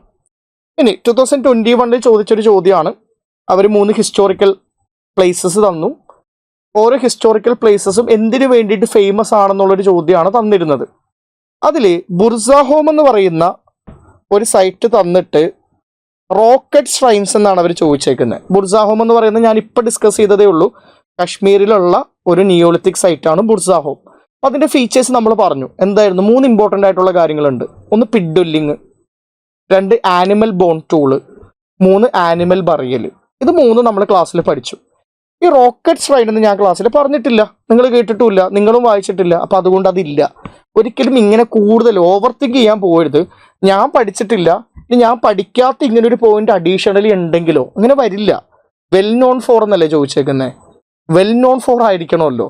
അപ്പം അങ്ങനെ വരില്ല. നിങ്ങൾ കേട്ടിട്ടില്ലെങ്കിൽ അതില്ല എന്നുള്ളതാണ്. പഠിച്ചിട്ടില്ല എന്നുണ്ടെങ്കിൽ ഇതൊന്നും വർക്ക് ആവില്ല കേട്ടോ. പഠിച്ചിട്ടുണ്ട് പക്ഷെ കേട്ടിട്ടില്ല എന്നുണ്ടെങ്കിൽ എന്താണ്? അതില്ല. വേറെ കൂടുതൽ ചിന്തിക്കേണ്ട ആവശ്യമില്ല അതിനെ പറ്റിയിട്ട്. അപ്പോൾ ഈ ചോദ്യം ഞാൻ കാണിക്കാൻ കാരണം എന്ന് പറയുന്നത് ഓൾറെഡി നമ്മളിപ്പോൾ കഴിഞ്ഞ ആ ഒരു ഭാഗത്ത് നിന്ന് UPSC ചോദ്യം ചോദിച്ചതുകൊണ്ട് ഇത് നിങ്ങളൊന്ന് അറിഞ്ഞിരിക്കണം എന്നുള്ളത് കൊണ്ടാണ്. ഇനി അടുത്തതായിട്ട് നമുക്ക് നോക്കാനുള്ളത് ഹാരപ്പൻ സൈറ്റുകളാണ്. ഈ ഹാരപ്പൻ സൈറ്റ് എന്ന് പറയുമ്പോഴേക്ക് നിങ്ങൾ മനസ്സിലാക്കണം, ഹാരപ്പൻ കൾച്ചറിനെ അല്ലെങ്കിൽ ഹാരപ്പൻ പീരീഡിനെ we can divide it into 3 periods. 3 പീരീഡായിട്ട് നമുക്ക് ഡിവൈഡ് ചെയ്യാം. ഒന്ന് early Harappan period. Early Harappan period എന്ന് പറയുന്നത് അറൗണ്ട് ഒരു 3200 BC ടു 2600 BC ആണ് ഏർലി ഹാരപ്പൻ പീരീഡ് എന്ന് പറയുന്നത്. പിന്നെ മച്ചുവർ ഹാരപ്പൻ പീരീഡ് എന്ന് പറയുന്നത് ഹാരപ്പൻ സിവിലൈസേഷൻ തുടങ്ങുന്ന കാലഘട്ടം. Writing, urbanisation, Mesopotamian trade, uniformity ഒക്കെ തുടങ്ങി അവരൊരു സിവിലൈസേഷൻ ആവുന്ന ഒരു കാലഘട്ടം. അതാണ് മച്ചുവർ ഹാരപ്പൻ പീരീഡ്. അത് 2600 BC ടു 1900 BC ആണ്. പിന്നെ ലേറ്റ് ഹാരപ്പൻ ഫേസ് എന്ന് പറയുന്നത് 1900 BC ടു 1300 BC ആണ്.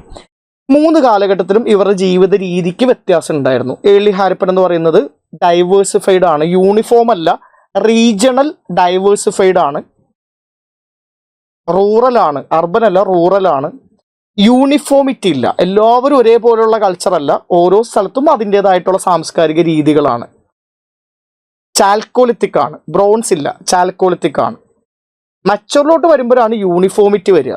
എല്ലാവരും ഒരു സാധനം തന്നെ യൂസ് ചെയ്യുന്നു, എല്ലാവർക്കും ബ്ലാക്ക് ഓൺ റെഡ് പോട്ടറി, എല്ലാവർക്കും 4:2:1 റേഷ്യോയിലുള്ള ബ്രിക്ക്, എല്ലാവർക്കും യൂണിഫോം ആയിട്ടുള്ള സ്ക്രിപ്റ്റ്, എല്ലാവർക്കും standard set of weight and measures. മനസ്സിലായില്ലേ? യൂണിഫോമിറ്റി വരുന്നു. എല്ലാവർക്കും ഗ്രിഡ് പാറ്റേണിലുള്ള town, citadel lower town classification. Mature ഫേസിൽ അർബൻ ആകുന്നു, ബ്രോൺസ് വരുന്നു, യൂണിഫോമിറ്റി വരുന്നു. ഇതാണ് നമ്മൾ ഹാരപ്പൻ സിവിലൈസേഷൻ എന്ന് പറഞ്ഞ് പഠിക്കുന്നത് ഈ ഒരു കാലഘട്ടമാണ്. പിന്നെ ലേറ്റ് ഫേസ് അവർ ഡിക്ലൈൻ ചെയ്യുന്ന ഒരു കാലഘട്ടം. ഈ ഏർലി ഫേസും ലേറ്റ് ഫേസും തമ്മിൽ നല്ല സാമ്യമുണ്ട്. രണ്ടും ചാൽക്കോളിത്തിക് ആണ്, രണ്ടും റീജിയണൽ കൾച്ചേഴ്സ് ആണ്, രണ്ടും റൂറലാണ്. സാമ്യം നല്ല രീതിയിൽ നമുക്ക് കാണാൻ പറ്റും. മനസ്സിലായില്ലേ? ഇനി എങ്ങനെയാണ് ഈ 3 ഫേസസ് വളരുന്നതെന്നുള്ളത് ഞാൻ ജസ്റ്റ് ഒരു നറേറ്റീവ് നിങ്ങൾക്കൊന്ന് പറഞ്ഞു തരാം. അതെന്തുകൊണ്ടാണെന്ന് വെച്ച് കഴിഞ്ഞാൽ കൂടുതൽ കോംപ്ലിക്കേഷൻ ആക്കാനോ ഓപ്ഷണൽ എടുക്കുന്നതോ ഒന്നുമല്ല. ഈ ഒരു കൺസെപ്റ്റ് മനസ്സിലാക്കി കഴിഞ്ഞു കഴിഞ്ഞാൽ ചിലപ്പം കൂടുതൽ കാര്യങ്ങൾക്ക് ക്ലാരിറ്റി കിട്ടുകയും ഞാൻ ഇനി ഇത് കഴിഞ്ഞ് പറയാൻ പോകുന്ന കാര്യങ്ങൾ കുറെ കൂടി എളുപ്പത്തിൽ മനസ്സിലാക്കാനും പറ്റുന്നത് കൊണ്ടാണ്. അറൗണ്ട് 7000 BC ഇറാനിൽ നിന്ന് ബോളൻ പാസ് ക്രോസ് ചെയ്ത് വന്ന നിയോളിത്തിക് മനുഷ്യർ മെഹർഗാഡിൽ എന്ത് ചെയ്തു? സെറ്റിൽ ചെയ്തു. But they were living a neolithic type of life style.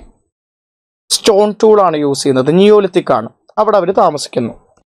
ഇവിടെ താമസിക്കുന്ന മനുഷ്യർ 7000 BCക്ക് ശേഷം എന്തൊക്കെയോ കാരണങ്ങളാൽ പല കാലഘട്ടങ്ങളിലായിട്ട് ലോവർ ഇൻഡസ് പ്ലെയിനിലോട്ട് ചേക്കേറി. ഇൻഡസിന്റെ തൊട്ടടുത്ത് എത്തിയിട്ടില്ല, ഈ ഭാഗത്തോട്ട് ചേക്കേറി. ഇൻഡസ് റിവർ ഇവിടെ കാണാമല്ലോ നിങ്ങൾക്ക്, ഇതാണ് ഇൻഡസ് റിവർ എന്ന് പറയുന്നത്. ഇൻഡസ് റിവറിന്റെ തൊട്ട് സൈഡിലോട്ട് എത്തിയില്ല, അതിന് തൊട്ട് മുന്നേ ആയിട്ട് ലോവർ ഇൻഡസിന്റെ ആ സൈഡിലോട്ട് ചേക്കേറി. ഇവരിവിടെ എത്തുന്നത് 3200 BCയിലാണ്. ഇതാണ് ഏർലി ഹാരപ്പൻ ഫേസ് എന്ന് പറയുന്നത്. ഇവിടെ ഇവരെല്ലാവരും ഒരുപോലെയല്ല ജീവിക്കുന്നത്, പല സ്ഥലത്തുള്ള ആളുകൾ പല രൂപത്തിലാണ് ജീവിക്കുന്നത്. മനസ്സിലായില്ലേ? ഏർലി ഹാരപ്പൻ ഫേസ് റൂറലാണ്, ചാൽക്കോളിത്തിക് ആണ്, യൂണിഫോം അല്ല, പല ആളുകളും പല രീതിയിലാണ് ജീവിക്കുന്നത്. ഇനി ഒരു 2600 BC ആയപ്പോഴേക്കും ഈ ആളുകളെല്ലാവരും ഇൻഡസിന്റെ അടുത്തോട്ട് വന്നു, ഈ ഭാഗത്തോട്ട് വന്നു. ഈ ഭാഗത്തോട്ട് വന്നപ്പോൾ എന്തൊക്കെയോ കാരണങ്ങൾ കൊണ്ട് ഇവരെല്ലാവരും യൂണിഫോമായി, ഒരേപോലത്തെ ആളുകളായി. മാത്രമല്ല അർബനായി, മാത്രമല്ല റൈറ്റിംഗ് കണ്ടെത്തി, മാത്രമല്ല മെസപ്പൊട്ടോമിയായിട്ട് ട്രേഡ് ചെയ്തു. ഇങ്ങനെയുള്ള കുറേ കാര്യങ്ങൾ അവർ ചെയ്തു. ഇതിനെയാണ് നമ്മൾ മച്ചുവർ ഹാരപ്പൻ ഫേസ് എന്ന് വിളിക്കുന്നത്.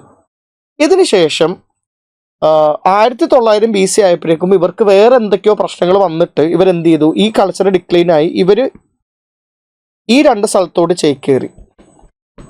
വീണ്ടും എന്തായി? റീജിയണലായി, റൂറലായി, നോൺ യൂണിഫോമായി, ചാൽക്കോളിത്തിക് ആയി, മെസപ്പൊട്ടോമിയൻ ട്രേഡ് ഇല്ലാതെയായി. ഇത് നടക്കുന്നത് ഈ കാലഘട്ടത്തിലാണ്. അപ്പം ഈ early Harappan phase, mature Harappan phase, late Harappan phase എന്ന് പറയുമ്പോഴേക്കും അതിൻ്റെ സൈറ്റുകളെ പറ്റി ഒരു ധാരണ കിട്ടണമെന്നുണ്ടെങ്കിൽ ഇവരെങ്ങനെയാണ് ഇവോൾവ് ചെയ്ത് വന്നതെന്നുള്ളത് നമുക്ക് മനസ്സിലാക്കാൻ പറ്റണം. ഏർലി ഹാരപ്പൻ ഫേസിൽ ഇൻഡസിന്റെ തൊട്ട് അടുത്തല്ല, കുറച്ചിങ്ങോട്ട് മാറിയിട്ട് ആ കോസ്റ്റൽ റീജിയനിൽ 3200 BCയിൽ, പിന്നെ ഇൻഡസിന്റെ ചുറ്റിലോട്ടും അവർ മാറുന്നു. ഇൻഡസിന്റെ അടുത്തോട്ട് മാറിയപ്പോഴായിരിക്കും അവർക്ക് കുറേ നല്ല കാര്യങ്ങൾ ചെയ്യാൻ പറ്റിയത്, അഗ്രികൾച്ചറൊക്കെ ചെയ്ത് മെച്ചപ്പെട്ടത്. അപ്പൊ ഇൻഡസിന്റെ ചുറ്റും വരുന്ന സമയത്താണ് അവർ മെച്ചപ്പെടുന്ന ഒരു കാലഘട്ടത്തിലോട്ട് വരുന്നത്. 2600 BCയിൽ മച്ചുവർ ഹാരപ്പൻ ഫേസ്. പിന്നെ അവരുടെ മോശം കാലഘട്ടം എന്ന് പറയുന്നത് അവർ സൗത്തിലോട്ടും ഈസ്റ്റിലോട്ടും മൈഗ്രേറ്റ് ചെയ്യുന്ന ഒരു കാലഘട്ടം. മനസ്സിലായില്ലേ? ഇത് ഒരു ബേസിക് ധാരണ ഇങ്ങനെ ഒന്ന് ഉണ്ടാക്കി കഴിഞ്ഞാൽ നല്ലതാണ്. നമുക്ക് എന്ത് ചെയ്യാം? ഏർലി ഹാരപ്പൻ സൈറ്റുകൾ പഠിക്കാം. ഏർലി ഹാരപ്പൻ സൈറ്റ് ഞാൻ നേരത്തെ പറഞ്ഞത് വെച്ചൊന്ന് ചിന്തിച്ചു നോക്കേ. ഇത് ഇൻഡസ് റിവർ. ഇൻഡസ് റിവറിന്റെ ഈ സൈഡിലായിട്ടാണ് കൂടുതൽ സൈറ്റുകൾ ലൊക്കേറ്റ് ചെയ്യപ്പെട്ടിരിക്കുന്നത്. മാത്രമല്ല ഇൻഡസ് റിവറിന്റെ തൊട്ടടുത്തല്ല, ബാങ്കിലല്ല, 3 സ്ഥലങ്ങളുണ്ട്. ഡാം സാദത്ത്, അംറി നാൽ. അംറി എന്നും നാലെന്നും പറയുന്നത് 2 സ്ഥലങ്ങളാണ്. പക്ഷെ രണ്ടും കൂടി ചേർത്തിട്ട് അംറി നാൽ കൾച്ചർ എന്നാണ് വിളിക്കുന്നത്. കോഡ് ഡിജി കൾച്ചർ. ഇത് 3 രീതിയിലുള്ള ജീവിത രീതികളാണ്. നമുക്ക് ഹാരപ്പൻ കൾച്ചർ എന്ന് പറയുന്നത് പോലെ എല്ലാവരും ഒരുപോലെയാണെന്ന് ഇവിടെ പറയാൻ പറ്റില്ല. കോഡ് ഡിജി കൾച്ചർ, ഡാം സാദത്ത് കൾച്ചർ, അംറീനാൽ കൾച്ചർ. ഇവിടെ പക്ഷെ സിസ്വാൽ എന്ന് പറയുന്ന സ്ഥലത്തും കുറച്ച് ഏർലി ഹാരപ്പൻ കൾച്ചറിന്റെ ആളുകൾ താമസിക്കുന്നുണ്ട്. അങ്ങോട്ടും അവരെങ്ങനെയൊക്കെ എത്തിയിട്ടുണ്ട്. ഇത് NCERT ബുക്കിൽ കൊടുത്തേക്കുന്ന മാപ്പാണ്. അപ്പം ഏർലി ഹാരപ്പൻ സൈറ്റുകളായിട്ട് നിങ്ങൾ പഠിക്കേണ്ട സ്ഥലങ്ങളാണ് ഇതെല്ലാം. അംറി, 4, ഡാം സാദത്ത്, കോഡ് ഡിജി, സിസ്വാൽ. ഇതിൽ കോഡ് ഡിജി UPSCയുടെ എക്സാമിൽ ചോദ്യമായിട്ട് വന്നിട്ടുണ്ട് ഈ സൈറ്റ്. ഞാൻ ആ ചോദ്യം വരുന്ന സമയത്ത് നിങ്ങളെ കാണിച്ചു തരാം. അപ്പം ഇന്ത്യയിലുള്ള പ്രധാനപ്പെട്ട ഏർലി ഹാരപ്പൻ സൈറ്റുകൾ എന്ന് പറയുന്നത് ഇതൊക്കെയാണ്: ഡാം സാദത്ത്, അംറി, 4, കോഡ് ഡിജി, സിസ്വാൽ.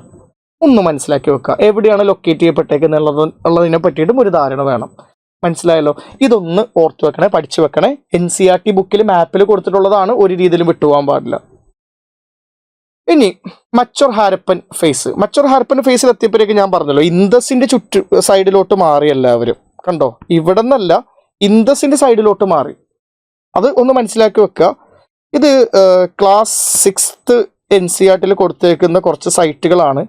ഈ സൈറ്റുകളുടെ എല്ലാം ഞാൻ ജസ്റ്റ് ഇമ്പോർട്ടൻസ്, അല്ലെങ്കിൽ അതിൻ്റെ ഒരു എന്തുകൊണ്ട് ഇത് പഠിക്കണം, അല്ലെങ്കിൽ ഇതിൻ്റെ ഇമ്പോർട്ടൻസ് കുറച്ച് കാര്യങ്ങൾ ഞാൻ ഈ സൈറ്റ് വെച്ചിട്ട് പറഞ്ഞു പോവാം. അതിനുശേഷം ഡീറ്റെയിൽ ആയിട്ട് നമുക്ക് വേറെയും നോക്കാം. ലോത്തൽ എന്ന് പറയുന്ന ഒരു സൈറ്റ് ഉണ്ട് ഇവിടെ. കണ്ടോ? ലോത്തൽ സബർമതി റിവറിന്റെ ഒരു ട്രിബ്യൂട്ടറിയിൽ വരുന്ന ഒരു സൈറ്റാണ് ലോത്തൽ. ഗുജറാത്തിലാണ്. Tributary of Sabarmati river. Sabarmati റിവറിന്റെ ട്രിബ്യൂട്ടറിയിലാണ്. പക്ഷെ ഇതിന്റെ ഏറ്റവും ഇമ്പോർട്ടൻസ് എന്താണെന്നറിയോ? ലോത്തലിൽ ഒരു പോർട്ട് ഉണ്ട്. അതായത് ഒരു ഡോക്യാർഡ് ഉണ്ട്. കപ്പലുകൾക്ക് നങ്കൂരം ഇടാനായിട്ടുള്ളൊരു സ്ഥലമുണ്ട്. എന്തുകൊണ്ട് കപ്പലുകൾക്ക് നങ്കൂരം ഇടാനായിട്ടുള്ള സ്ഥലം ലോത്തൽ ഉണ്ടായി? വേറൊന്നും കൊണ്ടല്ല, ലോത്തൽ നിന്ന് ഇങ്ങനെ കപ്പൽ കയറിയിട്ട് ബഹ്റൈനിലോട്ടും ഒമാനിലോട്ടും ഇറാഖിലോട്ടും പോകാൻ പറ്റും. അതുകൊണ്ടാണ് ലോത്തലിൽ തന്നെ കപ്പൽ ഉണ്ടാക്കാൻ വേണ്ടിയിട്ടുള്ള, അല്ലെങ്കിൽ കപ്പലുകൾക്ക് നങ്കൂരം ഇടാൻ വേണ്ടിയിട്ടുള്ള ഒരു സ്ഥലം ഉള്ളത്. പിന്നെ നിങ്ങൾ മനസ്സിലാക്കേണ്ട ഒരു കാര്യം, ഹാരപ്പൻ കൾച്ചർ യൂണിഫോം ആണെന്ന് പറയുമ്പോഴും there are certain regional factors. നമ്മളെപ്പോഴും പറയും ഹാരപ്പൻ കൾച്ചർ എന്ന് പറയുന്നത് എല്ലാ സ്ഥലത്തും ഒരേപോലത്തെ ടൗൺ പ്ലാനിങ് ഉണ്ടെന്ന് പറയാറുണ്ട്. എല്ലാ സ്ഥലത്തും ഒരേപോലത്തെ ടൗൺ പ്ലാനിങ് എന്നാ പറയുക. Citadel, lower town, western citadel, fortified important structures ഉള്ളത് ലോവർ ടൗൺ, സാധാരണക്കാർക്കുള്ളത് ലോവർ ഏരിയയിൽ റെസിഡൻഷ്യലാണ്, ഇങ്ങനെ പറയാറുണ്ട്. പക്ഷെ ആക്ച്വലി ഈ ഗുജറാത്തിലുള്ള സ്ഥലങ്ങളിലൊക്കെ തന്നെയും, ഗുജറാത്തിലുള്ള സൈറ്റുകളൊക്കെ തന്നെയും ഈ ഒരു രീതിയിലുള്ള ക്ലാസിഫിക്കേഷൻ ഇല്ല. ഇപ്പൊ ലോത്തലിൽ സിറ്റാഡൽ, ലോവർ ടൗൺ എന്ന് പറയുന്ന കൺവെൻഷണൽ ക്ലാസിഫിക്കേഷൻ ഇല്ല. തൊളവീരയിൽ നോക്കിക്കഴിഞ്ഞാൽ 3 സ്ഥലമുണ്ട്: citadel, middle town, lower town. ഈ 3 സ്ഥലങ്ങളും സെപ്പറേറ്റ്ലി ഫോർട്ടിഫൈഡ് ആണ്. ഞാനിത് ഇവിടെ പറയാൻ കാരണം എന്ന് പറയുന്നത്, ഈ മാപ്പ് വെച്ചിട്ട് അത് പറയാൻ എളുപ്പമായതുകൊണ്ടാണ്. മനസ്സിലായില്ലേ? അപ്പൊ തൊളവീര, ലോത്തൽ എന്ന് പറയുന്ന 2 സ്ഥലങ്ങളിൽ പൊതുവെ ഹാരപ്പൻ കൾച്ചറിൽ കാണുന്ന ഒരു പാറ്റേൺ നമുക്ക് കാണാൻ പറ്റുന്നില്ല. പിന്നെ അതേപോലെ തന്നെ ലോത്തൽ എന്ന് പറയുന്നത് ഒരു ക്രാഫ്റ്റ് സെന്ററും കൂടിയാണ്. ക്രാഫ്റ്റ് സെന്റർ എന്ന് പറഞ്ഞാൽ ബീഡ്, മുത്തുമാലൊക്കെ ഉണ്ടാക്കുന്ന സ്ഥലമാണ്. വേറൊന്നും കൊണ്ടല്ല, എന്താണെങ്കിലും കപ്പലുകൾ പോകുന്നുണ്ടല്ലോ, അപ്പം അതിന്റെ തൊട്ടടുത്ത് തന്നെ മുത്തുമാല ഉണ്ടാക്കി കഴിഞ്ഞാൽ കപ്പൽ കയറ്റി വിടാമല്ലോ എന്ന് വിചാരിച്ചത് കൊണ്ടായിരിക്കാം. ഞാൻ വളരെ എളുപ്പത്തിൽ അതൊക്കെ പറഞ്ഞു പോകുന്നതാണ്, എളുപ്പത്തിൽ മനസ്സിലാക്കാൻ വേണ്ടിയിട്ട്. ഈ സുർക്കോട്ടഡ എന്ന് പറയുന്ന സൈറ്റിന്റെ ഒരു ഇമ്പോർട്ടൻസ് എന്താണെന്നറിയോ? ഈ സുർക്കോട്ടഡയിലാണ് ഹോഴ്സിന്റെ തെളിവ് കിട്ടിയിട്ടുള്ളത്. ഈ ഹോഴ്സ് ഇല്ല എന്നാണ് UPSC തന്നെ പറയുന്നത്. UPSCയുടെ മുൻപുള്ള ചോദ്യങ്ങൾ വെച്ചിട്ട് ഹാരപ്പൻസിന് ഹോഴ്സിന് അറിയാനേ പാടില്ല എന്നാണ് പറയുന്നത്. ഓൾഡ് NCERT ബുക്കിൽ സുർക്കോട്ടഡ എന്ന് പറയുന്ന സൈറ്റിൽ നിന്ന് കുതിരയുടെ എല്ല് കിട്ടിയെന്നുള്ളത് മെൻഷൻ ചെയ്യപ്പെടുന്നുണ്ട്. ഞാൻ ഒന്നും കൂടി അത് പറഞ്ഞതേ ഉള്ളൂ. UPSC എങ്ങാനും ചോദിച്ചു കഴിഞ്ഞാൽ നിങ്ങൾക്ക് എഴുതാൻ പറ്റണം. പിന്നെ ദൊളവീര എന്ന് പറയുന്ന ഒരു സൈറ്റ് ഉണ്ട് ഇവിടെ. ദൊളവീരയുടെ ഇമ്പോർട്ടൻസ് എന്താണെന്ന് വെച്ച് കഴിഞ്ഞാൽ, ബാക്കിയുള്ള സൈറ്റിൽ നിന്ന് കുറേ വ്യത്യാസങ്ങളുണ്ട് ദൊളവീരക്ക്. ഒന്നാമത്തെ കാര്യം, പൊതുവെ ഹാരപ്പൻസ് സ്റ്റോൺ യൂസ് ചെയ്യാറില്ല, ബ്രിക്കാണ് യൂസ് ചെയ്യുന്നത്. പക്ഷെ ദൊളവീരയിൽ സ്റ്റോൺ പില്ലേഴ്സ് കിട്ടിയിട്ടുണ്ട്. ഇത് ഇമ്പോർട്ടൻ്റ് ആയിട്ടുള്ളൊരു ഫീച്ചർ. 2, ദൊളവീരയുള്ള ടൗൺ പ്ലാനിങ്ങിൻ്റെ ഉള്ളിൽ 3 പാർട്ട് ഓഫ് ടൗൺ ഉണ്ട്. സിറ്റാഡൽ, ലോവർ ടൗൺ അല്ലാതെ മിഡിൽ ടൗണും കൂടി ഉണ്ട്. 3ഉം ഫോർട്ടിഫൈഡ് ആണ്. അതേപോലെ തന്നെ ദൊളവീരയിൽ ഒരു വാട്ടർ റിസർവോയർ ഉണ്ട്. ഇത് ഓൾറെഡി UPSC ചോദിച്ചു. അതേപോലെ തന്നെ ഒരു സ്റ്റേഡിയം ഉണ്ട്, അത് ഇമ്പോർട്ടൻ്റ് ആണ്. ഒരു സ്റ്റേഡിയം ഉള്ളൊരു സ്ഥലമാണ്.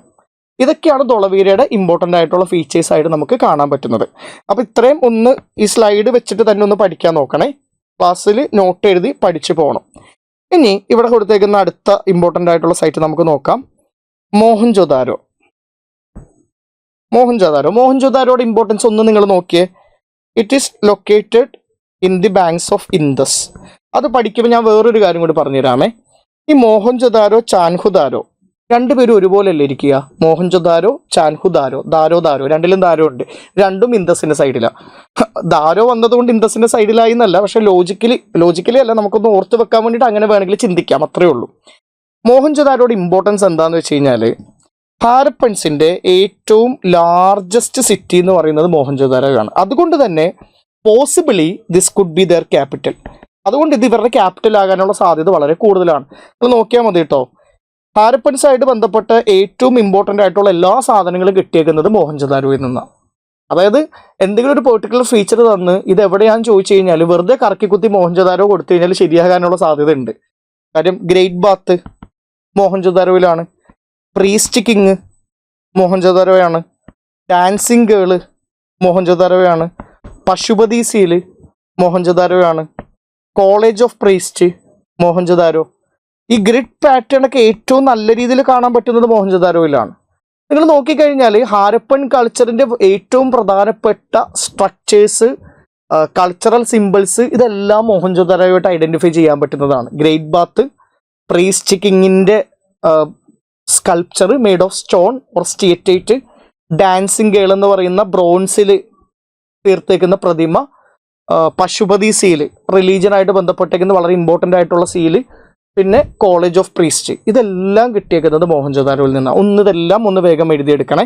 അതുകൊണ്ട് തന്നെ possibly it is their capital. ഞാനിത് ഇങ്ങനെ പറഞ്ഞു പോകുന്നത് എന്താണെന്ന് വെച്ച് കഴിഞ്ഞാൽ നിങ്ങൾക്ക് ലോജിക്കലി പഠിക്കാൻ പറ്റും. ഇതെല്ലാം നമ്മൾ എല്ലാം ഇങ്ങനെ കാണാതെ പഠിക്കേണ്ട ആവശ്യമില്ല. ലോജിക്കലി നമ്മൾ ഒന്ന് ആലോചിച്ച് കഴിഞ്ഞാൽ ഇതെല്ലാം എളുപ്പത്തിൽ പഠിക്കാൻ പറ്റും. അപ്പോൾ ഇത് നമ്മൾ നോക്കി.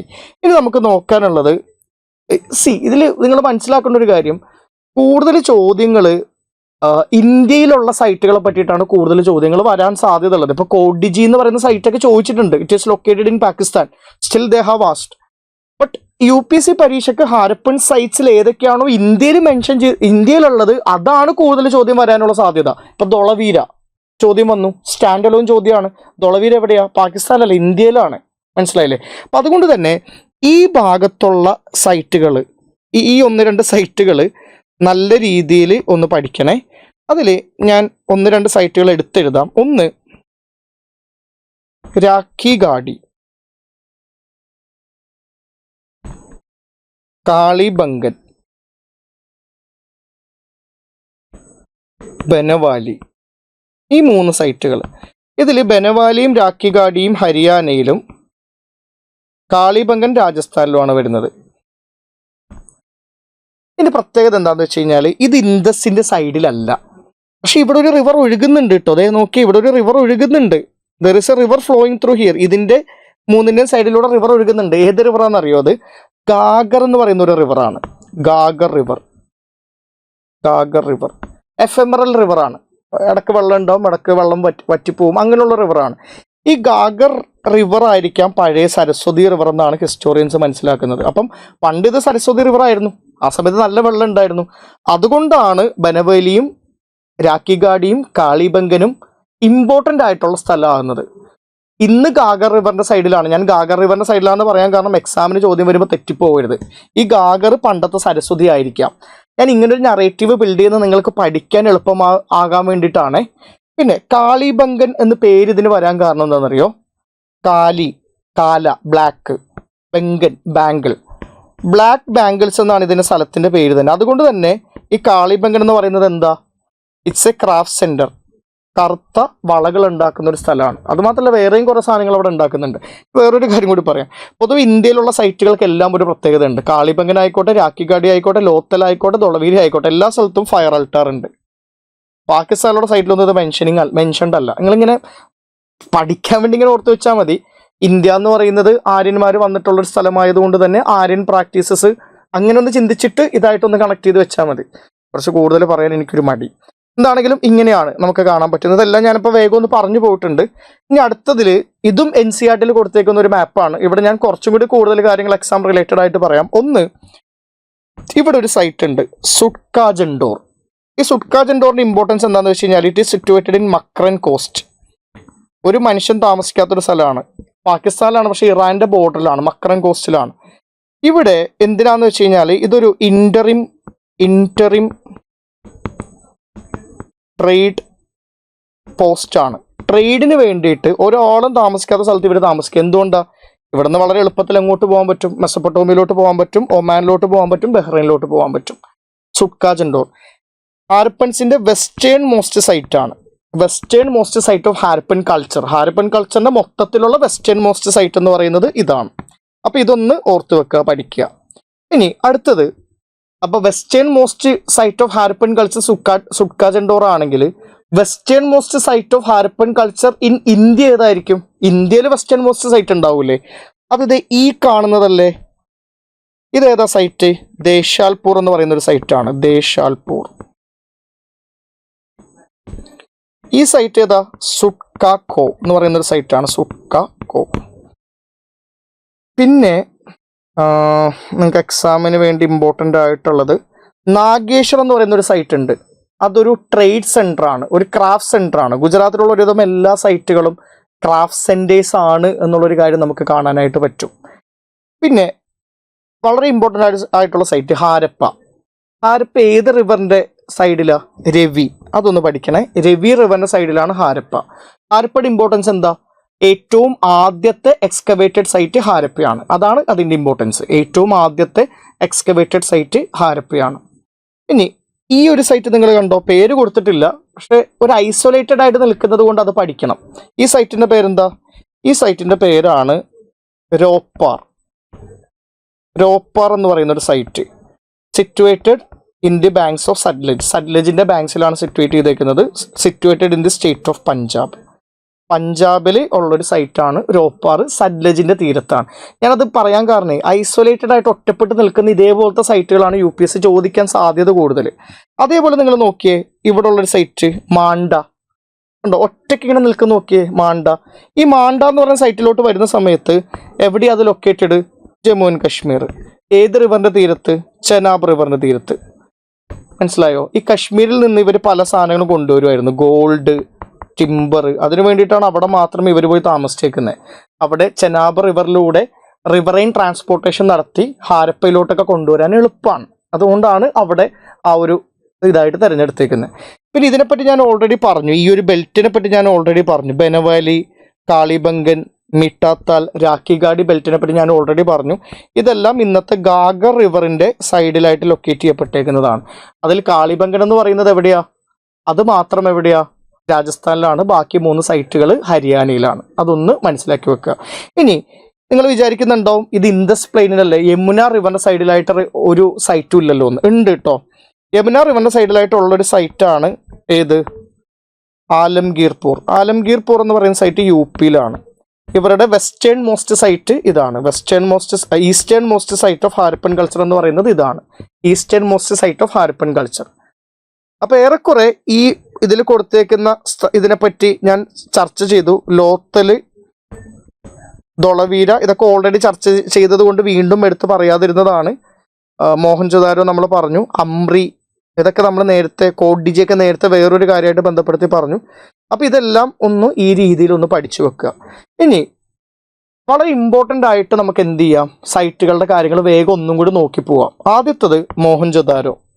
ഗ്രേറ്റ് ബാത്ത് ഞാൻ ഓൾറെഡി പറഞ്ഞു. ഗ്രേറ്റ് ഗ്രാനറി ഇൻഡസ് റിവറിന്റെ സൈഡിലാണ്. പ്രീസ്റ്റ് കിങ്ങിന്റെ സ്റ്റാച്ചു ഉണ്ട്. ഡാൻസിംഗ് ഗേൾ കിട്ടിയിട്ടുണ്ട്. പശുപതി സീലുണ്ട്, അത് കൊടുത്തിട്ടില്ല. കോട്ടൺ ടെക്സ്റ്റൈലിന്റെ എവിഡൻസ് കിട്ടിയിട്ടുണ്ട്. ഹാരപ്പ രവി റിവറിന്റെ സൈഡിലാണ്. ഒരു ഗ്രാനറി കിട്ടിയിട്ടുണ്ട്. ഇവരുടെ ഗ്രേറ്റ് ഗ്രാനറി എന്നും ഇതിന് സാധാ ഗ്രാനറി എന്നും പറയുന്നത് എന്തുകൊണ്ടാണെന്ന് വെച്ച് കഴിഞ്ഞാൽ രണ്ടിൻ്റെയും വോളിയം സെയിം ആണ്, കപ്പാസിറ്റി സെയിം ആണ്. വ്യത്യാസം എന്താണെന്ന് വെച്ച് കഴിഞ്ഞാൽ ഹാരപ്പയിലുള്ളത് 6 മുറികൾ അടങ്ങിയ ഗ്രാനറിയാണ്. മോഹൻജൊദാരോയിൽ 50 മീറ്റർ നീണ്ടു നിൽക്കുന്ന ഒരു വലിയ ഗ്രാനറിയാണ്. രണ്ടിൻ്റെ വോളിയം സെയിം ആണെങ്കിലും ഒന്ന് 6 മുറികളും മറ്റേത് ഒറ്റ വലിയൊരു ഹാളുമാണ്. അതുകൊണ്ടാണ് മോഹൻജൊദാരോയിലുള്ളതിന് ഗ്രേറ്റ് ഗ്രാനറി എന്ന് വിളിക്കുന്നത് കേട്ടോ. Harappa first site of Harappan culture. Harappan കൾച്ചറിനെ പറ്റിയിട്ട് നമുക്ക് ഏറ്റവും ആദ്യം അറിഞ്ഞത് ഹാരപ്പയിൽ നിന്നാണ്. കാളിബംഗൻ ഫയർ അൾട്ടാർ ഉണ്ട്. ഞാൻ പറഞ്ഞു കാളിബംഗൻ, രാക്കിഗാഡി, ലോത്തൽ, ദൊളവീര ഇന്ത്യൻ സൈറ്റുകളെല്ലാം ഫയർ അൾട്ടാർ ഉണ്ട്. Black bangles, Ghaggar river, evidence for plough ഉണ്ടെന്നുള്ളതിന് തെളിവ് കിട്ടിയിട്ടുണ്ട്. Lothal, fire altar, dockyard, craft centre, bead factory, Sabarmati റിവറിന്റെ ട്രിബ്യൂട്ടറിയുടെ അവിടെയാണ്, ഓൾറെഡി പറഞ്ഞു. ദൊളവീര ടൗൺ പ്ലാനിങ്ങിൽ വ്യത്യാസമുണ്ട്. 3 ടൗൺ ആയിട്ട് ഡിവൈഡ് ചെയ്യുന്നു. ഓരോന്നെയും ഫോർട്ടിഫൈഡ് ആണ്. സ്റ്റോൺ പില്ലേഴ്സ് ഉണ്ട്, വാട്ടർ റിസർവോയർ ഉണ്ട്, സ്റ്റേഡിയം ഉണ്ട്. ഓൾറെഡി ഞാനിത് പറഞ്ഞതാണ്, ഒന്നും കൂടി ജസ്റ്റ് പറഞ്ഞു പോകുന്നു. ബനവാലി ഹരിയാനയിലാണ്, ഗാഗർ റിവറിന്റെ സൈഡിലാണ്, പ്ലവ് ഉണ്ട്. ഷോട്ടുഗായ് എന്ന് പറയുന്നത് അഫ്ഗാനിസ്ഥാനിലാണ്. ഹാരപ്പൻസ് പൊതുവെ ജീവിക്കുന്ന ഒരു സ്ഥലമുണ്ട്, അവരുടെ സാംസ്കാരികമായിട്ടുള്ള അവരുടെ രാജ്യമുണ്ട്. അതിൽ നിന്ന് 400 കിലോമീറ്ററോളം മാറി അഫ്ഗാനിസ്ഥാനിൽ ഒറ്റയ്ക്ക് സ്ഥിതി ചെയ്യുന്ന ഒരു സ്ഥലമാണ് ഷോട്ടുഗായ്. ഹാരപ്പൻ കൾച്ചറിന്റെ നോർത്തേൺ മോസ്റ്റ് പോയിന്റ് എന്ന് പറയുന്നത് ഷോട്ടുഗായ് ആണ്. എന്തുകൊണ്ട് അവർ അവിടെ പോയി താമസിച്ചു എന്ന് ചോദിച്ചു കഴിഞ്ഞാൽ, they wanted to collect lapis lazuli from central Asia. Central Asia ആയിട്ട് ഹാരപ്പൻസിന് ട്രേഡ് റിലേഷൻഷിപ്സ് ഉണ്ടായിരുന്നു. സെൻട്രൽ ഏഷ്യയിൽ നിന്ന് കുറച്ച് സാധനങ്ങൾ അടിച്ചു മാറ്റണം. ലാപ്പിസ് ലസൂലി എന്ന് പറയുന്ന ഒരു പ്രഷ്യസ് സ്റ്റോൺ ഉണ്ട്, അത് കൊണ്ടുവരണം. അത് കൊണ്ടുവരാൻ വേണ്ടിയിട്ട് അവരെന്ത് ചെയ്തു, ഷോട്ടുഗായിനെ ഒരു ഇടത്താവളമാക്കി മാറ്റി കച്ചവടത്തിന് വേണ്ടിയിട്ട്. So Shortugai is an interim trade post, ട്രേഡിങ്ങിന് വേണ്ടിയിട്ടുള്ള ഇന്ററിം ഇടത്താവളമാണ്. Northern most site lapis lazuli trade. അവിടെ കനാൽ ഇറിഗേഷൻ ഉണ്ട്, അതും ഒരു ഇമ്പോർട്ടൻറ്റ് പോയിന്റ് ആണ്. Nageshwar and Balakot shell factory. Chanhudaro ഇൻഡസിന്റെ സൈഡിലാണ്, ബീഡ് ഫാക്ടറി ആണ്. രോപ്പാർ, സഡ്ലജ് റിവർ, പഞ്ചാബ് ഓൾറെഡി പറഞ്ഞതാണ്. Manda, Chenab river, Jammu and Kashmir northern most site in India, അല്ലെങ്കിൽ ഷോട്ടുഗായ് ആണ്. Desalpur western most site in India, ഗുജറാത്തിലാണ്. Alamgirpur eastern most site rice cultivation. UP ആകുമ്പോഴേക്കും റൈസ് കൾട്ടിവേഷൻ തുടങ്ങും. നേരത്തെ നമ്മൾ നിയോളിത്തിക് കാര്യം പഠിച്ചപ്പോഴും കോൾഡിഹ്വ എന്ന് പറഞ്ഞപ്പോൾ റൈസ് കൾട്ടിവേഷൻ പറഞ്ഞല്ലോ, അങ്ങനെ ഒന്ന് ഓർത്തിരുന്നാൽ മതി. Sutkagendor western most site Makran coast. Malvan southern most Harappan site, mature Harappan site. ഒന്ന് നോട്ട് ചെയ്യണേ, സദേൺ മോസ്റ്റ് ഹാരപ്പൻ സൈറ്റ് എന്നല്ല പറഞ്ഞത്, southern most mature Harappan site. കാരണം southern most Harappan site Daimabad ആണ്, പക്ഷെ ദൈമാബാദ് ലേറ്റ് ഹാരപ്പൻ സൈറ്റ് ആണ്. മാൾവാനാണ് മച്ചൂർ ഫേസിലുള്ള സദേൺ മോസ്റ്റ് സൈറ്റ് എന്ന് പറയുന്നത്, സൂരറ്റ് ഡിസ്ട്രിക്റ്റിലാണ്. രാക്കിഗാഡി ഫയർ അൾട്ടാർ ഉണ്ട്, ഹരിയാനയിലാണ്. ന്യൂസിലൊക്കെ എപ്പോഴും ഡിസ്കസ് ചെയ്യപ്പെടാറുള്ള ഒരു സ്ഥലമാണ്. ഇത് UPSCയിൽ ചോദിച്ചൊരു ചോദ്യമാണ്, നോക്ക്. Which one of the following is not a Harappan site? Chanhudaro കേട്ടിട്ടുണ്ട്, കോഡിജി കേട്ടിട്ടുണ്ട്, ദേശാൽപൂർ കേട്ടിട്ടുണ്ട്. കേൾക്കാത്തതാകെ സോഗാര മാത്രമുള്ളൂ. സോഗാരയാണ് ഇതിന്റെ ഉത്തരം, അത് ഹാരപ്പൻ സൈറ്റ് അല്ല. അപ്പം എളുപ്പത്തിൽ എഴുതാൻ പറ്റുന്ന ഒരു ചോദ്യമാണ്. 2019 പ്രിലിംസിന്റെ ചോദ്യമാണ്. സോഗാര അല്ലെങ്കിൽ വേറൊരു കാര്യത്തിന് വേണ്ടിയിട്ട് ഫേമസ് ആണ്, അങ്ങനെയും നമുക്ക് പഠിക്കാൻ പറ്റും.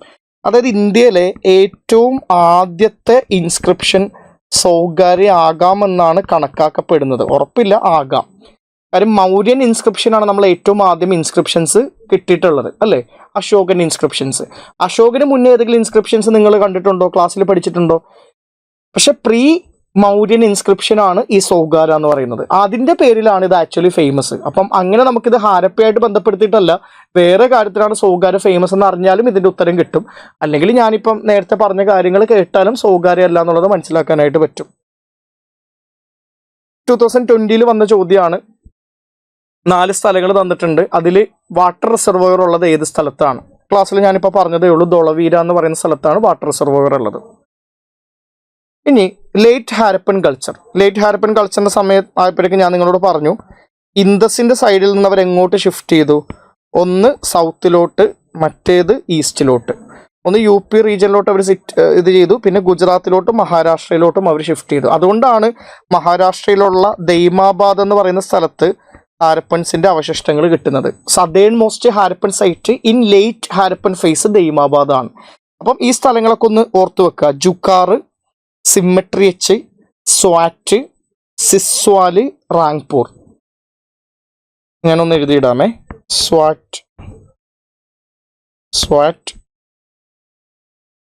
Symmetry H, റാങ്പൂർ, ചുക്കാർ, സിസ്വാൽ. ഇതെല്ലാം ലേറ്റ് ഹാരപ്പൻ കൾച്ചറാണ്. ഈ മാപ്പൊക്കെ എല്ലാം NCERT ബുക്കിലുള്ളതാണ് കേട്ടോ. അതുകൊണ്ടാണ് ഈ മാപ്പ് വെച്ചിട്ട് ഞാൻ എല്ലാം പഠിപ്പിച്ചു തരുന്നത്. NCERT ബുക്കിലുള്ളതാണ്, ചോദ്യം വരേണ്ടതാണ്, ഇമ്പോർട്ടൻ്റ് ആണ്. അപ്പോൾ ഇത്രയും കാര്യങ്ങളാണ് നമുക്ക് ഇന്ന് ഡിസ്കസ് ചെയ്യാനുള്ളത്. ഈ ഹിസ്റ്റോറിക്കൽ സൈറ്റ് എന്ന് പറയുന്ന ഒരു ഭാഗം എന്ന് പറയുന്നത് കുറച്ച് വലിയൊരു പോർഷനാണ്. പെട്ടെന്ന് ഒരു ദിവസം കൊണ്ട് തീരില്ല. 2 ദിവസം ക്ലാസ്സിൽ ഇരിക്കണം. ഓൺ ആൻ ആവറേജ് 100 ചോദ്യത്തിൽ 2 ചോദ്യം വരുന്നൊരു പോർഷൻ ആയതുകൊണ്ട് ഒരു 2-3 മണിക്കൂർ സ്പെൻഡ് ചെയ്തിട്ട് 2 ക്വസ്റ്റ്യൻ 4 മാർക്ക് കിട്ടിക്കഴിഞ്ഞാൽ അത് വളരെ ബെനിഫിഷ്യൽ ആണെന്നാണ് ഞാൻ മനസ്സിലാക്കുന്നത്. അതുകൊണ്ട് തന്നെ അടുത്ത ക്ലാസ്സിൽ നിർബന്ധമായിട്ട് നിങ്ങൾ അറ്റൻഡ് ചെയ്യണം. ഞാൻ വേറൊരു കാര്യം കൂടി പറയാം. ഇത് ആക്ച്വലി ലൈവ് ക്ലാസ് ആയിരുന്നില്ല. ഈ ക്ലാസ് ഞാൻ ഓൾറെഡി റെക്കോർഡ് ചെയ്തതാണ്. റെക്കോർഡ് ചെയ്തത് നിങ്ങൾക്ക് സ്ട്രീം ചെയ്തതാണ്. അതുകൊണ്ട് തന്നെ നിങ്ങൾ ചോദിച്ചേക്കുന്ന ചോദ്യങ്ങൾ, അതേപോലെ തന്നെ നിങ്ങൾ പറഞ്ഞേക്കുന്ന ഉത്തരങ്ങൾ, ഇതൊന്നും എനിക്ക് കാണാൻ പറ്റിയിട്ടില്ല. ഇത് ലൈവ് ക്ലാസ് ആയിരുന്നില്ല. അപ്പം ഇൻട്രാക്ഷൻ ചെയ്യാത്തതിൻ്റെ റീസൺ അതുകൊണ്ടാണ്. അപ്പം അതും കൂടി ഒന്ന് മനസ്സിലാക്കുക. അതിന് ഞാൻ അപ്പോളജൈസ് ചെയ്യുകയാണ്. ലൈവായിട്ട് പോകേണ്ട ക്ലാസ് ആയിരുന്നു. ചെറിയ സാങ്കേതിക പ്രശ്നങ്ങൾ കാരണം ക്ലാസ് കുറച്ച് നേരത്തെ വെച്ചതാണ്. അപ്പം ആ എടുത്ത റെക്കോർഡഡ് ക്ലാസ്സസ് നിങ്ങൾക്ക് സ്ട്രീം ചെയ്ത് തന്നിട്ടാണുള്ളത്. അപ്പോൾ നമുക്ക് അടുത്ത ക്ലാസ്സിൽ വീണ്ടും കാണാം. Thank you.